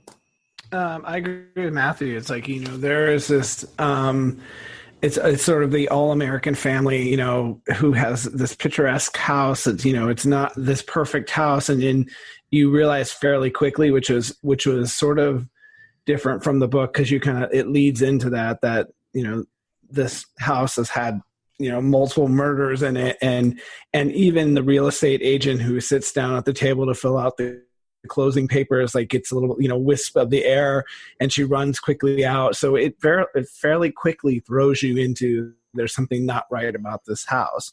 And it's happening to what appears to be very good people. So it's right immediately, it's like that story of a family and overcoming insurmountable odds of danger and of this demonic force. And so you immediately are sort of pulled into it. I prefer, the movie more than the book, just from that standpoint that you kind of just get thrown into it and you want to know, well, what's happening, and when are they going to find out that something is wrong with this house, and when are they going to say enough is enough and let's get out of here. So yeah. Me personally, I saw the film when it first came out. I went to the movie theaters. My friend Barbie and her mom, we went there in the rain. It was pissing down rain, and we were in a Volkswagen Bug, and we had to go see the movie, and I was like really excited. And because I was so involved in the book and everything like this at that age, when I saw the movie, I was highly disappointed in it, because it's like, this is nothing like the book, da-da-da-da-da. But once I left the movie theater and I went home, and I got home and there's nobody home, and I called everyone I knew to because my family wasn't in it, and I was totally freaked out by it. So the movie kind of did resonate to me on a subconscious level. I have to sit there and say, re-watching the film, it moves at its own pace. It's quite a slow-moving film, really. Not, and without the added flourishes put into it, like the babysitter with the braces. Poor girl. I mean, oh my God! Talk about about. I felt so sorry for her. I felt sorry for her. Sad. Because of the headgear, and they locked her in the closet. It was just like that was. Just I wanted her to actually punch what's her name, the little girl. Like grab her and just. Yeah. And then you got the well that's all of a sudden that's moved from the basement into the red room, and stuff like that. But I mean, overall, if you look at the film outside of the book, I mean, it pretty much holds together. I think other films have done the whole horror aspect better, but I think there's some good solid performances in it and stuff like this. I mean, you get to see James Brolin in his tighty whities, which is, if you're into that sort of thing, it's probably a plus. Well, back then it was probably a plus. Yeah. Margot Kidder in her schoolgirl outfit. Yeah. Yeah, there's a lot of fetishes going on.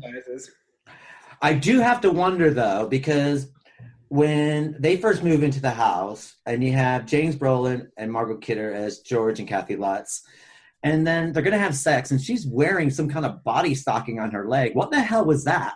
I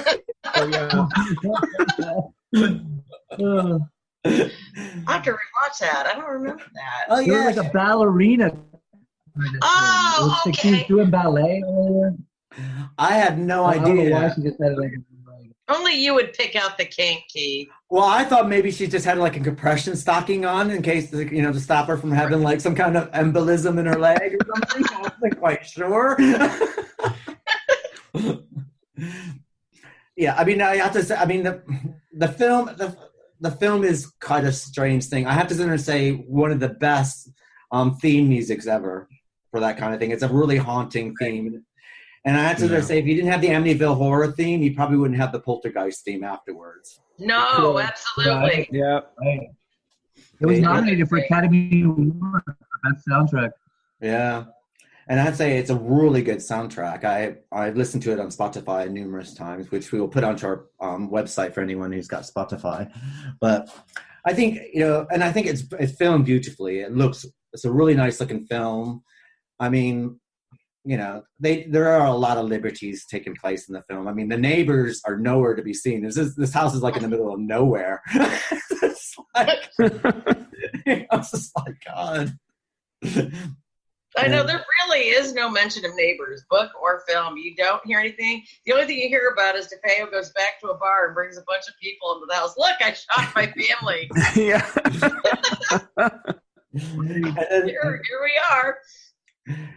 Other than that, you don't hear of anybody outside influences in that book or the movie.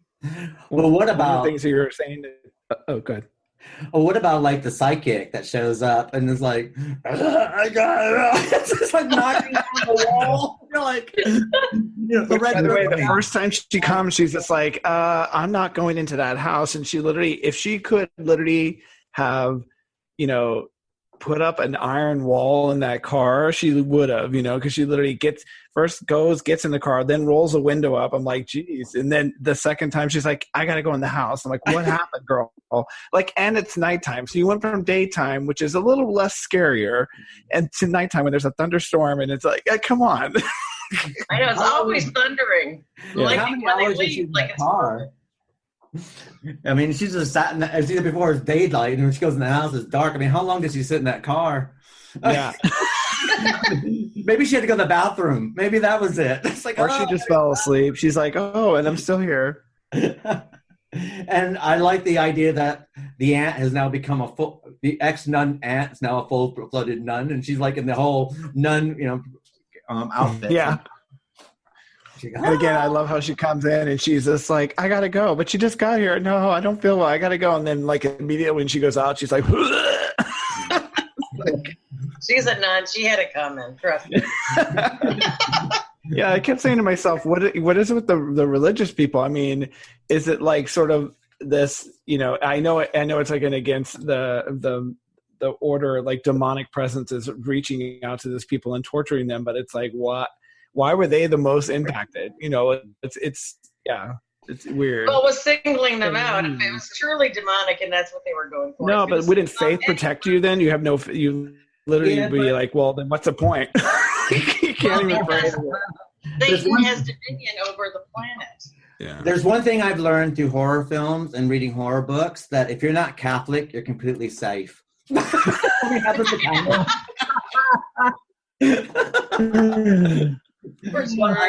I do have to sit there and say that Nun did show a bit of etiquette. I have hats on. She brought a houseplant with her.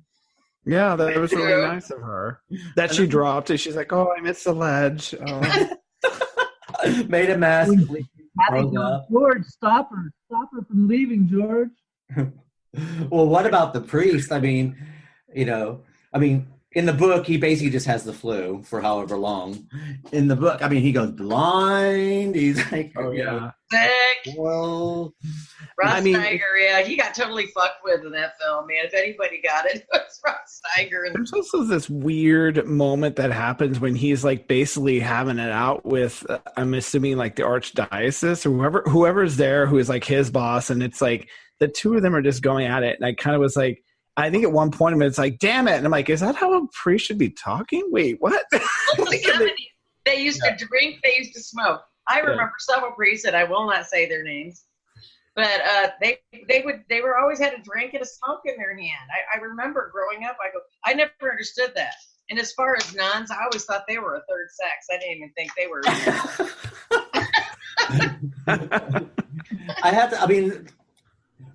Looking at the making of there, if you buy the Blu-ray disc of the Amityville Horror, I think even on the DVD, there's also a making of it where it has James Brolin and Margot Kidder talking about the making of the film.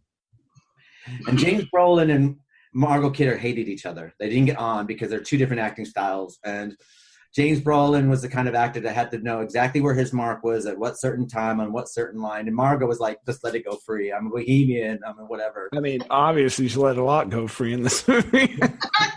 The 2005 version? So they had this constant struggle throughout the film sort of thing. But both of them did agree on one thing. They said that they didn't believe the story when they were filming it. And they said that they kind of wished that what they did was, and Rod Steiger totally believed everything. He was totally obsessed by the whole priest situation. And he really took it to heart. And he pretty much lived like that priest did while they were filming. And James Brolin and Margot Kidder both basically stated that they kind of wish they took their role seriously, that they probably would have given another residence on their acting. But because none of them really believed any of them, and they didn't get on with each other, they kind of just go, yeah, whatever, and just did what they had to do. Yeah.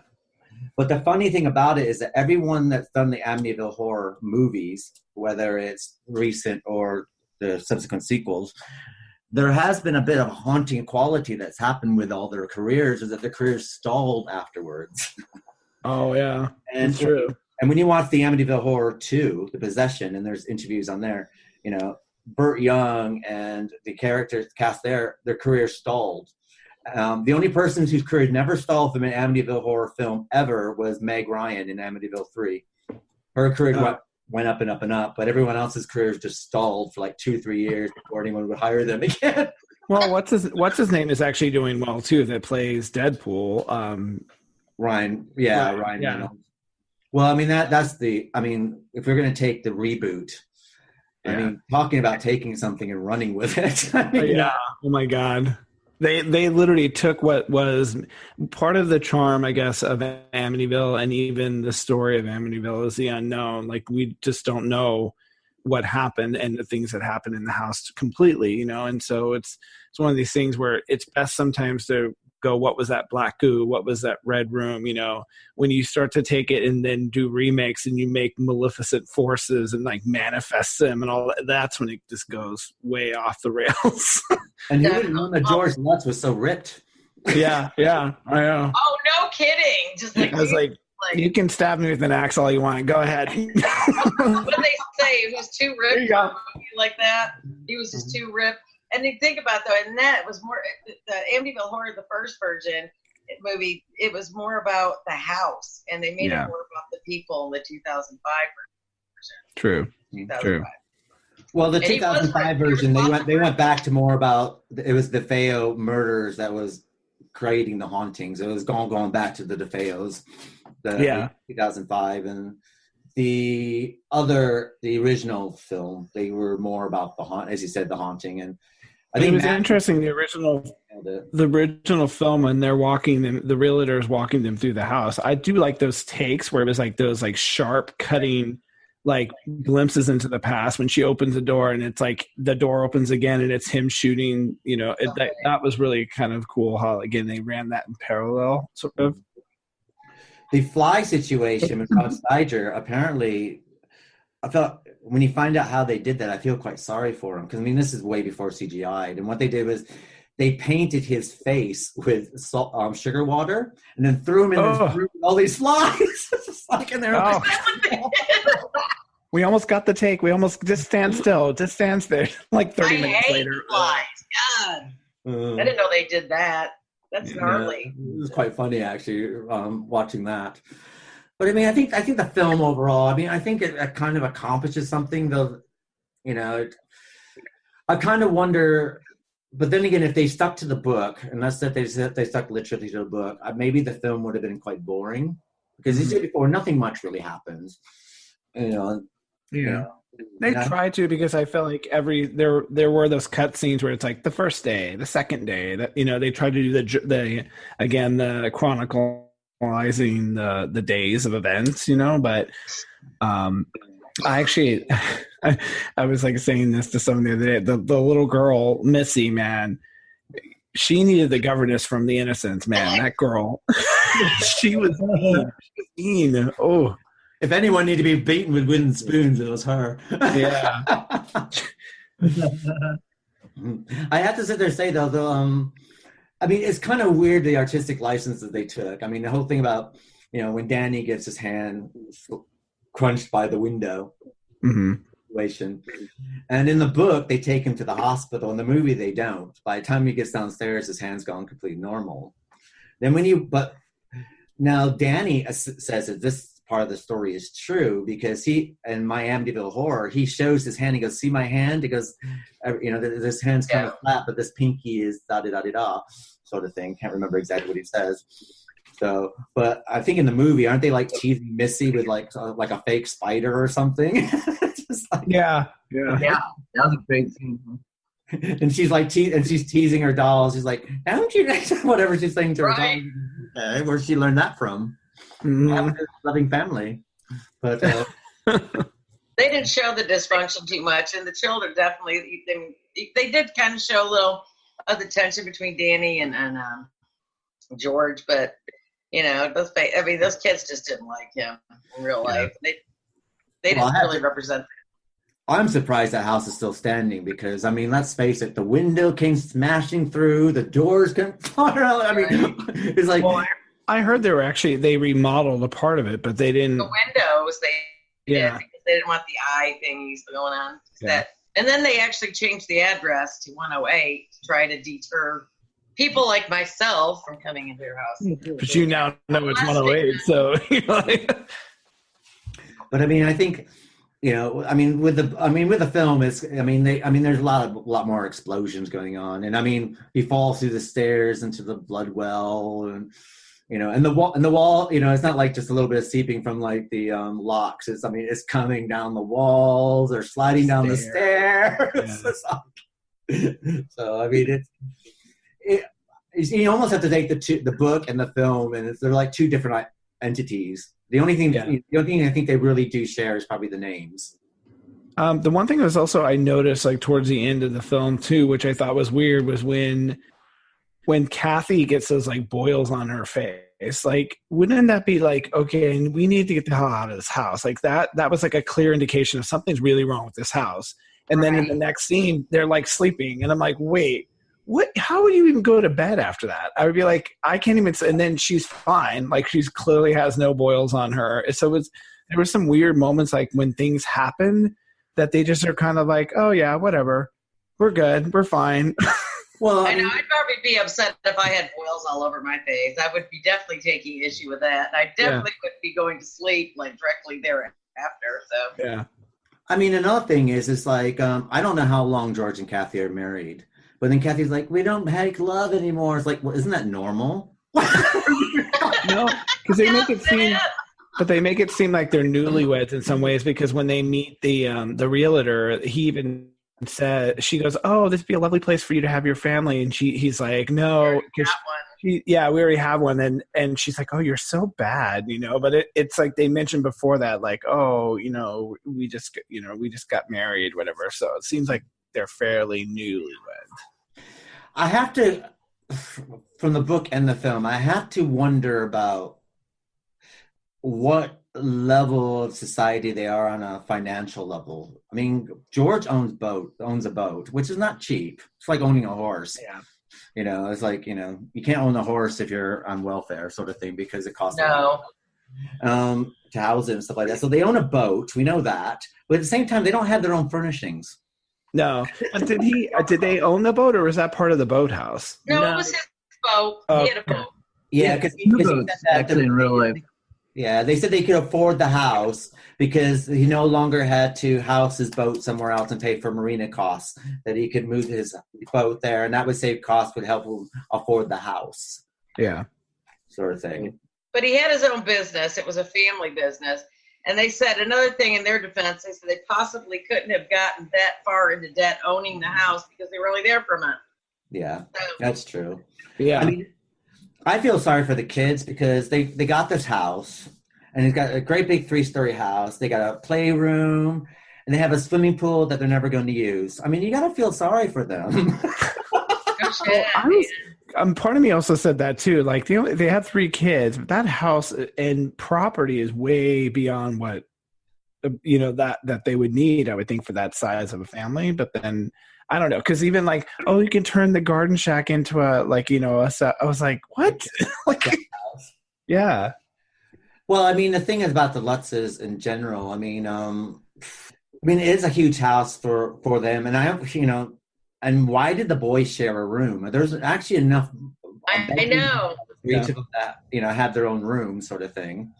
And I mean, I don't know, George.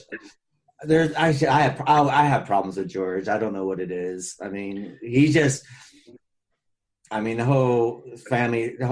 I said before, the whole hauntings and everything seem to be centered around George. Really, anything bad that happened to George. Outside of the babysitter being locked in the closet and Danny getting his hand, but nothing really happens to Kathy in the book or the movie.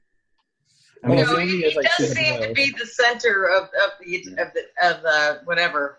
I mean, he's the epicenter of whatever's going on in book and movie, and I think in real life, like I said, I think he was probably messing with stuff. I mean, Kathy got felt up by a ghost. I mean, that's not too bad. No, I mean, that's always a plus. I mean, with that outfit she was wearing, I mean, come on, the ghost is like, look, lady. I mean, how is I can't get that lucky when I'm ghost hunting. I never get lucky when I'm ghost hunting. I mean, I need to start opening portals. Well, how old is Kathy Lutz supposed to be? I mean, is she I believe late she's 2 years 20s? older than him. She was 2 years older than him in real life, so I'm assuming they're probably 30s at least.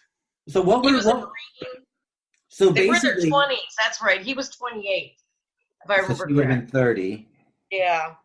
Because I just kind of wonder, because the kind of thing is like the outfits that she's wearing in the movie, you're kind of thinking, like, why are you wearing that? Are you like trying to garner some kind of like missed childhood opportunity? Are you trying to be like sexy? Well, yeah, no, but she's also like, she has the pigtails and she's this kind of knee socks. Yeah, what the fuck is with the knee socks, man? Well, the knee socks, and then she also wore the little like schoolgirl outfit that had like the high collar, and Man, I was forced to wear that crap for years. I've just totally got a problem with it. No high socks, no plaid uniform.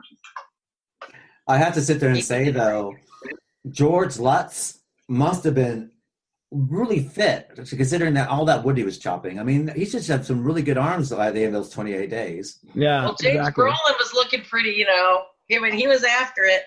And he was also doing the whole sweat lodge thing too. He couldn't get, cold. So he kept doing that fire, kept that fire going. Well, they said he did that in real life. He just couldn't get warm. But then again, anybody that knows anything about being on the river down that way, you probably know what the area probably, because I do. And even growing up where we grew up, it is cold by the water. Freezing. It is freezing no matter where you are. It's just cold. It's the way it is. I do think it's quite interesting that when they made the movie, they made James Brolin look more like Ron DeFeo than they made George Lutz. Yeah, they did. Yeah, there wasn't. I feel like in the book there was more of a slow transformation. In this, it was just he looked like he just didn't want to take a shower, which is, I mean, obviously that was part of it. But and then when they show the whole picture of him and they see the paper clipping and it's him, I'm like, well, that was the easy fix. Just take a picture of him and put it in the newspaper. Oh, look, you look just like Ron DeFeo. They did do that, though. They did. Yeah. But when he goes to the bar and then the bartender goes, like, breaks all these glasses, oh my God, it's like, oh, okay. Yeah. You look just like him. Like who? Like Ron DeFeo. He was here that night. Well, they're right there. And then what we were saying about the local townspeople. I mean, he goes into the bar in the book and the film. And the first thing they said, they go, oh, you look just like him. Where do you live? 112 Ocean Avenue. Oh, and then they all had like, you know, a story to tell right then in the bar. And that was, you know, whether that's an artistic license or not, but, you know. I'm sure that happened, though. Oh, yeah, of course it happened. I'm sure they went out and it's a small community. You know, everybody knows everybody. I'm sure they got some stories. I mean, you still don't know. It's like, okay, what can we do with these stories? Mm-hmm. You know, can we ad-lib, you know, with it? Because other people have lived in the house, not so much of a problem. And they've had, I think, 4 or 5 families since that time. 6 Well, one of the families, well, one of the families that lived there, the husband got killed in 9/11. Oh. Oh, I did not know that. Yeah. Yeah, I was gonna say, like again, one of my colleagues who lived there when she was a teenager, and they were there for 5 or 6 years, and she said she never had problems. And I think she was in the same room where the girls were in. I mean, I have to sit there and say that you know, to play devil's advocate, I think that if you move into the house and let's say that you do have problems, I'm not sure if you're going to make those very public. No. You know, because that's going to set your life on this kind of media whirlwind that you might not want. Well, not to mention work and your regular life activities, because let's face it, oh yeah, you know. Yeah, but she lives in Hollywood. She can just make a story out of it. Yeah. I'm just saying that not everyone wants to be a reality TV star sort of thing. True. True. You know, I think that, and that's what would happen. I think that if you move into the house, and let's say that something did happen or you did experience anything and you did make that public, your life is no longer going to be your own because you now just added another layer onto the whole Amityville story. I also think that too, like I remember when my first instance that happened, like that was supernatural, I doubted myself. So I wasn't immediately confessional. It was after a few other instances that happened, I had said to myself, okay, something is happening, that I wanted to talk about it. Because you doubt yourself. You think you're losing your mind. You think you're going crazy. Yeah, but you are crazy and you have lost your mind. I mean, yeah, that is true. Yeah. So I could be imagining this whole podcast right now. I mean, it could be all of my He could be a figure freak of our Ain't that the pot calling the kettle black? Hey, I embrace my insecurities. My insecurities make me who I am today. But I think that, yeah, I mean, there is that kind of thing going on. I mean, if you make things too public about anything that's not the norm, you are setting yourself up for ridicule. And, you know, I think that we learn from the Lutzes and from all the various YouTube. If you watch any documentaries on YouTube that deal with the Amityville Horror, and some of the stuff that people write, I mean, it's pretty mean. There's a lot of mean stuff out there. Oh, the comments under the YouTube thing, even the people in the comments, they get mad at each other because they're just saying, I mean, I read the comments. I was like, whoa, the commentary. I mean, that's a movie within itself, just the the believers and the non-believers, and they should just put them in a room and see what happens. No kidding, man. And bloodbath, people take shit so serious. Like, it's an opinion. Yeah. It's just an opinion. Mm. But I think that Stuart Rosenberg, who directed the film, I think he did a really good job at what he had. I mean, it does move with a 1970s pace to the film. It's quite a slow moving film, and it kind of builds upon builds and builds until you get to the crescendo at the end. And you do have the big Hollywood crescendo that unfortunately, I think that when people are discussing the Amityville Horror, I think a lot of people will discuss the movie because they've never actually read the book. And sometimes I think that, like, when you do see comments and people's ideas and the various websites dealing with this, they tend to deal with, like, what happened in the movie as facts. Like, you know, people do, they go, I remember, like, reading one comment is like, you know, it's the original staircase. The staircase was never broken. I was like, George never really fell through the stairs into a well. You know. And then there's the lion that bit him on the way down. Yeah. I think, though, what Matthew said about the movie, it is kind of nostalgic. It almost makes me miss the 70s and all the creepy colors and the bell bottoms. You know, it was kind of a cool time that I never really appreciated, you know? Like, dang it. Mm-hmm. It's a creepy time, you know? That's like Rob Zombie always, like, captures it really well, I think, with, like, the Halloween film and House of a Thousand Corpses. Yeah. Definitely not the Green Inferno. Green Inferno. I love that movie. That's you like that one? I like the Cannibal Holocaust. Cannibal Holocaust. Yeah. Green Inferno is a remake of a film called Cannibal Holocaust. Yes, it is. Yeah. Brutal. It was, like, illegal to own it and stuff, and Well, Eli Roth has got Death Wish coming out, doesn't he? His version of Death Wish. Oh, no kidding. No. Oh. Wow, that should be interesting. I think everything. That was another one from the 70s that I was obsessed with. Jeff Goldblum was the rapist there. Oh, yeah, he was. Yeah, he was, like, probably a teenager or something. Wasn't Lawrence Fishburne in one as well? I think Lawrence Fishburne was in a Death Wish as one of the rapists. Maybe not Death Wish 1, maybe Death Wish 2, but he's in one of them as a rapist. There's a lot of raping going on. Is that the third one that was really over the top? How many are there? I think there's about 6 of them, aren't there? There's like 4 or 5 I can count anyway. I only like the first one. Second one, as soon as Charles Bronson gets out of it, just not worth watching. Yeah, this one's supposed to be Bruce Willis, and he plays like a doctor who he knows how to torture people. So he kind of uses, like, his wife gets killed, his daughter is, like, put into a coma, and so he goes after to exact revenge. But because of a doctor, he knows how to, like, hurt people. Sort of like Saw. When you get to, like, Saw 5 or 6, it's like beating a dead horse. Yeah. It's like, no, forget it. I can't sit through those. I like the first 2, but after that, I can't sit through Saw. Yeah. Well, I mean, it is going to be an Eli Roth film, so there'll be a lot. I mean, he is the god of portrait torn anyway. Yes. Anyway, so you're going to have a lot of interesting kill scenes, which will probably make the film quite good to see, actually. Just wait for the next portion. I'd watch that. So I did not know he did that. I like that. I don't mind that stuff. No, I quite like it. You know, I like a bit of gore and more. I love gore and everything. Yeah. The more gore, the better. I just want lots of bloodletting. So I love it. Bring it. But I mean, overall, I mean, going back to the Amityville film, I think overall, I mean, you know, I think it works on some levels. I think that if you look at it as an entity of its own, and it did start how many Amityville films are there? I think there's 14 or 15 of them now. Is there? Yeah. I know it's a hell of a franchise. I do know that. Yeah, they did one that's like The Awakening. They did one that's almost like, it looks like it's very documentary. Asylum. Yeah, there's a bunch. Possession. Yeah. And there's even some that are based on the Amityville that don't even take place in Amityville. I think I saw one that takes place in a cinema in some small town in England. And I don't know how it's connected. I mean, I watched it going, I don't know what the hell's going on, but so.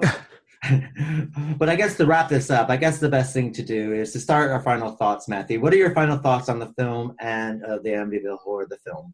And which do you prefer? Which do I prefer, the novel or the film? Yes. I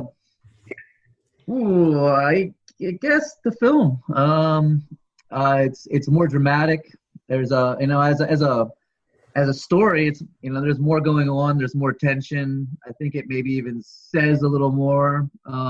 Like you say, it comes to that that crazy Hollywood climax, which is always fulfilling, you know. But to be honest, I just rewatched it and I was laughing so hard when the dog was pulling him out of that well. That was First it's biting him, and then he's like pulling him. I felt bad for Harry. They killed him in the 2005 version. It's like, don't kill the dogs. Yeah. Humans only. How can the dog survive? In The Conjuring, the dog dies, what, in 3 minutes, I think? Yeah, that's what I said. The dog and that goes. Yeah, it's dead. Like, yeah. Well, I the think credits are still rolling. The dog's dead. Yeah, that's right. But the funny thing about it is, like, when you watch horror films, like in the 70s and even up to the early 80s, the animal lives. Animals don't make it so good nowadays. It's like animals die like really quickly. Is that they got? I blame Fatal Attraction for bunny boiling. I think that kind of started. Bunny boiling. I know, that was terrible. Or you can also say The Godfather with the horse in the bed. You know, like, that was traumatic when I was 12 years. I can't believe that. It's like, oh my God, they cut the horse's head off. You know, he's sitting there rolling back. You know, there's I had to remember, it's just a movie. It's just a movie. I have to say to comment on the horse head and Godfather. Did he, when he woke up and he was all wet and sticky, did you think that he thought he had a wet dream until he pulled it out the sheet? I don't know what he was thinking. I'm like, It's such a funny world. I just watched that with my son, and we're getting ready to that point. And he's 12, and he's like, the horse head's going to be in the bed. I'm like, how do you know that? He's like, oh, I saw it in The Simpsons. Yeah. Oh my like, God, wow, that's hysterical. Oh my God, things have changed so much since I was 12. Well, I have to sit there and say, I mean, nowadays with pop culture the way it is, whether it's Family Guy, Simpsons, comedy programs in general, American Dad, I mean, a lot of kids are seeing all these pop references from like classic films and stuff like this. Yeah. Right. Well, didn't this Simpsons have the Amityville? It was like the whole Get Out, and then they just full on have a conversation with the yeah. Sort of like Kenny and whatever when Kenny gets killed. Yeah. It's funny, it's backwards now. You used to watch these shows to get the pop references, and now the kids get the pop references and then watch the movie second, and they're getting it then. It's really backwards. Weird. Yeah. Well, it's a bit like John and I are Xbox people, and we've been playing Friday the 13th, the game, which is a very good nod to the Friday the 13th franchise. But there's so many kids that have never watched the films, and because of playing the game, now they were like all rediscovering the Friday the 13th franchise. Yeah. And it's quite bizarre listening to them. It's like talk about it. It's like they're discovering it for the first time after playing this game. And yeah, but I think we've had quite a few discussions during our podcast about like when we were growing up, because you only have like, number of stations. You're lucky if you had 3 or 4 stations. Right. With those 3 or 4 stations, you were fed old films, new films, all this stuff at you, and nowadays it's like everything is just new content. Yeah. Yeah. Remember when HBO came out? It had the little brown box, and you turned it this way. It was HBO. That was like what, 1980. Well, Zenith had that little box too, the little gray box that you had on your TV. MTV, like MTV, I had MTV on right for high school. I go to class, but had MTV on. I mean, my father hated it. He goes, "Get that fucking noise pollution out." He hated MTV. Oh my God. Well, I remember when you first got cable, you got this box that like went on this cord, and you push on the button what channel you wanted. It's like it's kind of moved forward. But so John, what about going back to the Amityville Horror? What about what are your thoughts between the book and the film? I definitely, like I said before, I liked the film more than the book. I just think that the movie sped up the process of what was happening to this family, and I did, like I said, the juxtaposition at the beginning when they're being shown the house, like the murders, and it was like a quick way of doing exposition that you didn't need to go into saying, well, this person was murdered and that person, but I did like that, again, it moved at a faster pace and it left a lot to the imagination of what was really happening, whereas the book was very much like a journal, and you kind of, itchy one day, crampy next day, like, because there were moments where it's like talking about how they were feeling. I'm a little grumpy today, and I'm like, I don't care. Let's keep going. Let's move along. When's something going to happen? And then when it does happen, it's kind of like, okay, but I'm glad I read it because it did give me I had read it a long time ago, and just rereading, and it just gave me like, oh yeah, I forgot about this. I forgot about certain moments within the book that then when I watched the film, I was able to give that sort of juxtaposition. So yeah, I liked it. The movie. Yeah. And what about yourself, Victoria? Oh, like I said, I agree with Matthew. He kind of pegged it with a nostalgic thing. It was really nostalgic 70s. It was a iconic movie. I loved it because I liked the book.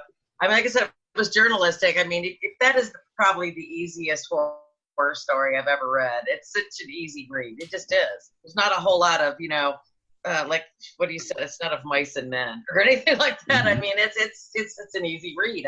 Without being insulting, I'm just going to say that. But I mean, it did have the content. It did spike your interest. But when the movie came out, it's just like, well, there's more interaction. It's like, wow, now I get to see the ghosts, or I get to see what happened.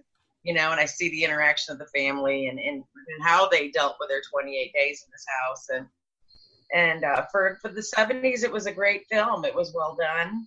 And I would watch it again. I have watched it. I watched it again this week. And, it was kind of nice revisiting it as, like with other things that we've gone through. It's really cool to revisit certain things that, you bring back to life because things get forgotten. And it's lost in a franchise. People to see the franchise now, they're not thinking of, oh, what actually happened? Why was the book written? What happened to this family? Whether you believe it or not, it's all conjecture and opinion. I respect either.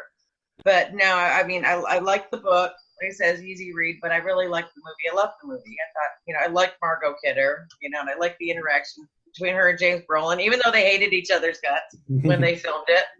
But yeah, I enjoyed it quite a bit. I mean, overall, personally, what I like about the Amityville Horror, the book and the movie, is that it opens up a lot of questions. And I probably, from looking at everything that's available out there from it, after reading the book back years ago and rereading it, and watching the film back when it came out and rewatching it, I found myself spending a lot of this past 2 weeks on YouTube.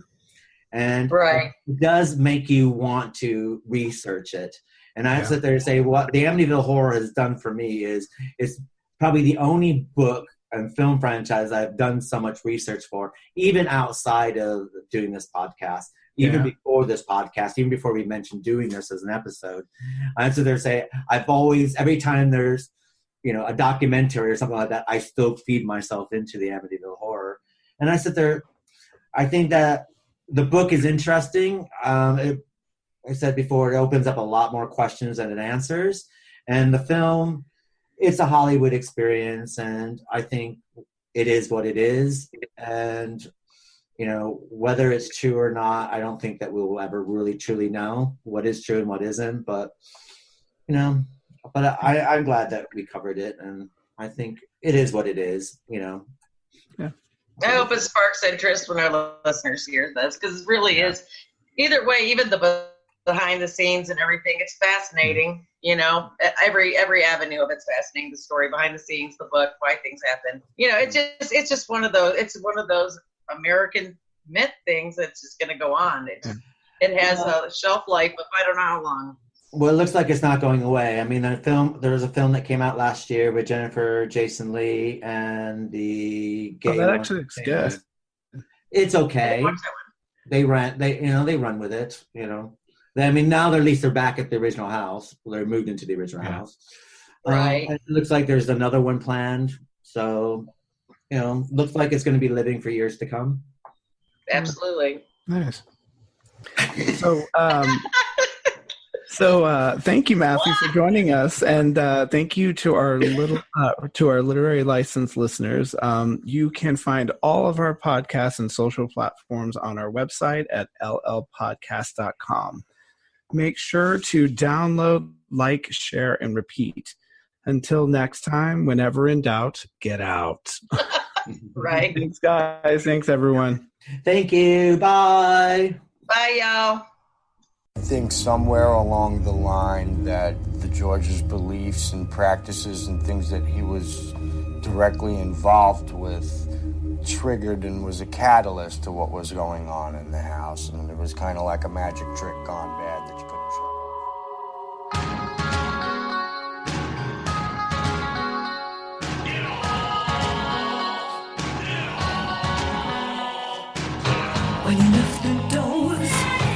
You pause in the doorway. It's the thought stole you away. I want to go pull you away. So I run into the hall, into the corridor. There's a door in the house. I hear the lift descending. I hear it hit the landing. See the house and the cat standing. With my key eye, with my key eye, with my key eye, with my key eye. Won't let you in, full of no money. My home, my joy, I'm married and bolted and no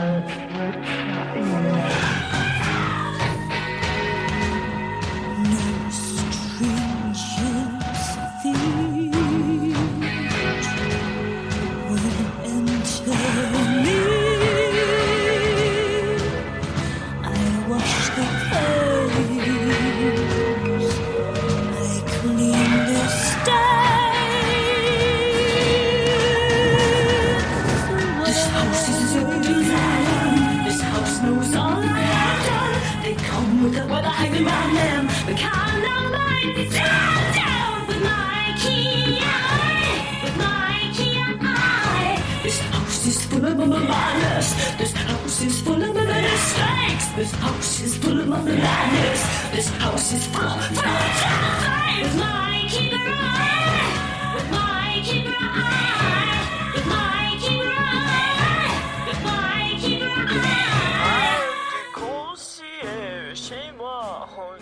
Won't let you in for love, no money. My home, my joy, I'm married and bolted and died.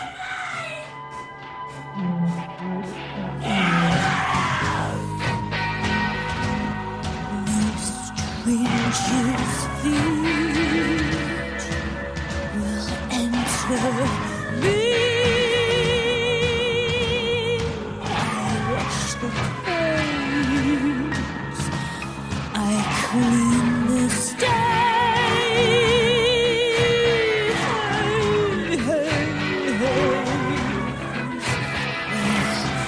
Enter me.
That day, we didn't realize that it was diabolically infested. This case had everything. It had the monstrosities of the night which roamed that house, which infested it, which caused a young man to murder his whole family. The Amityville case affected our personal lives more than any case we ever worked on.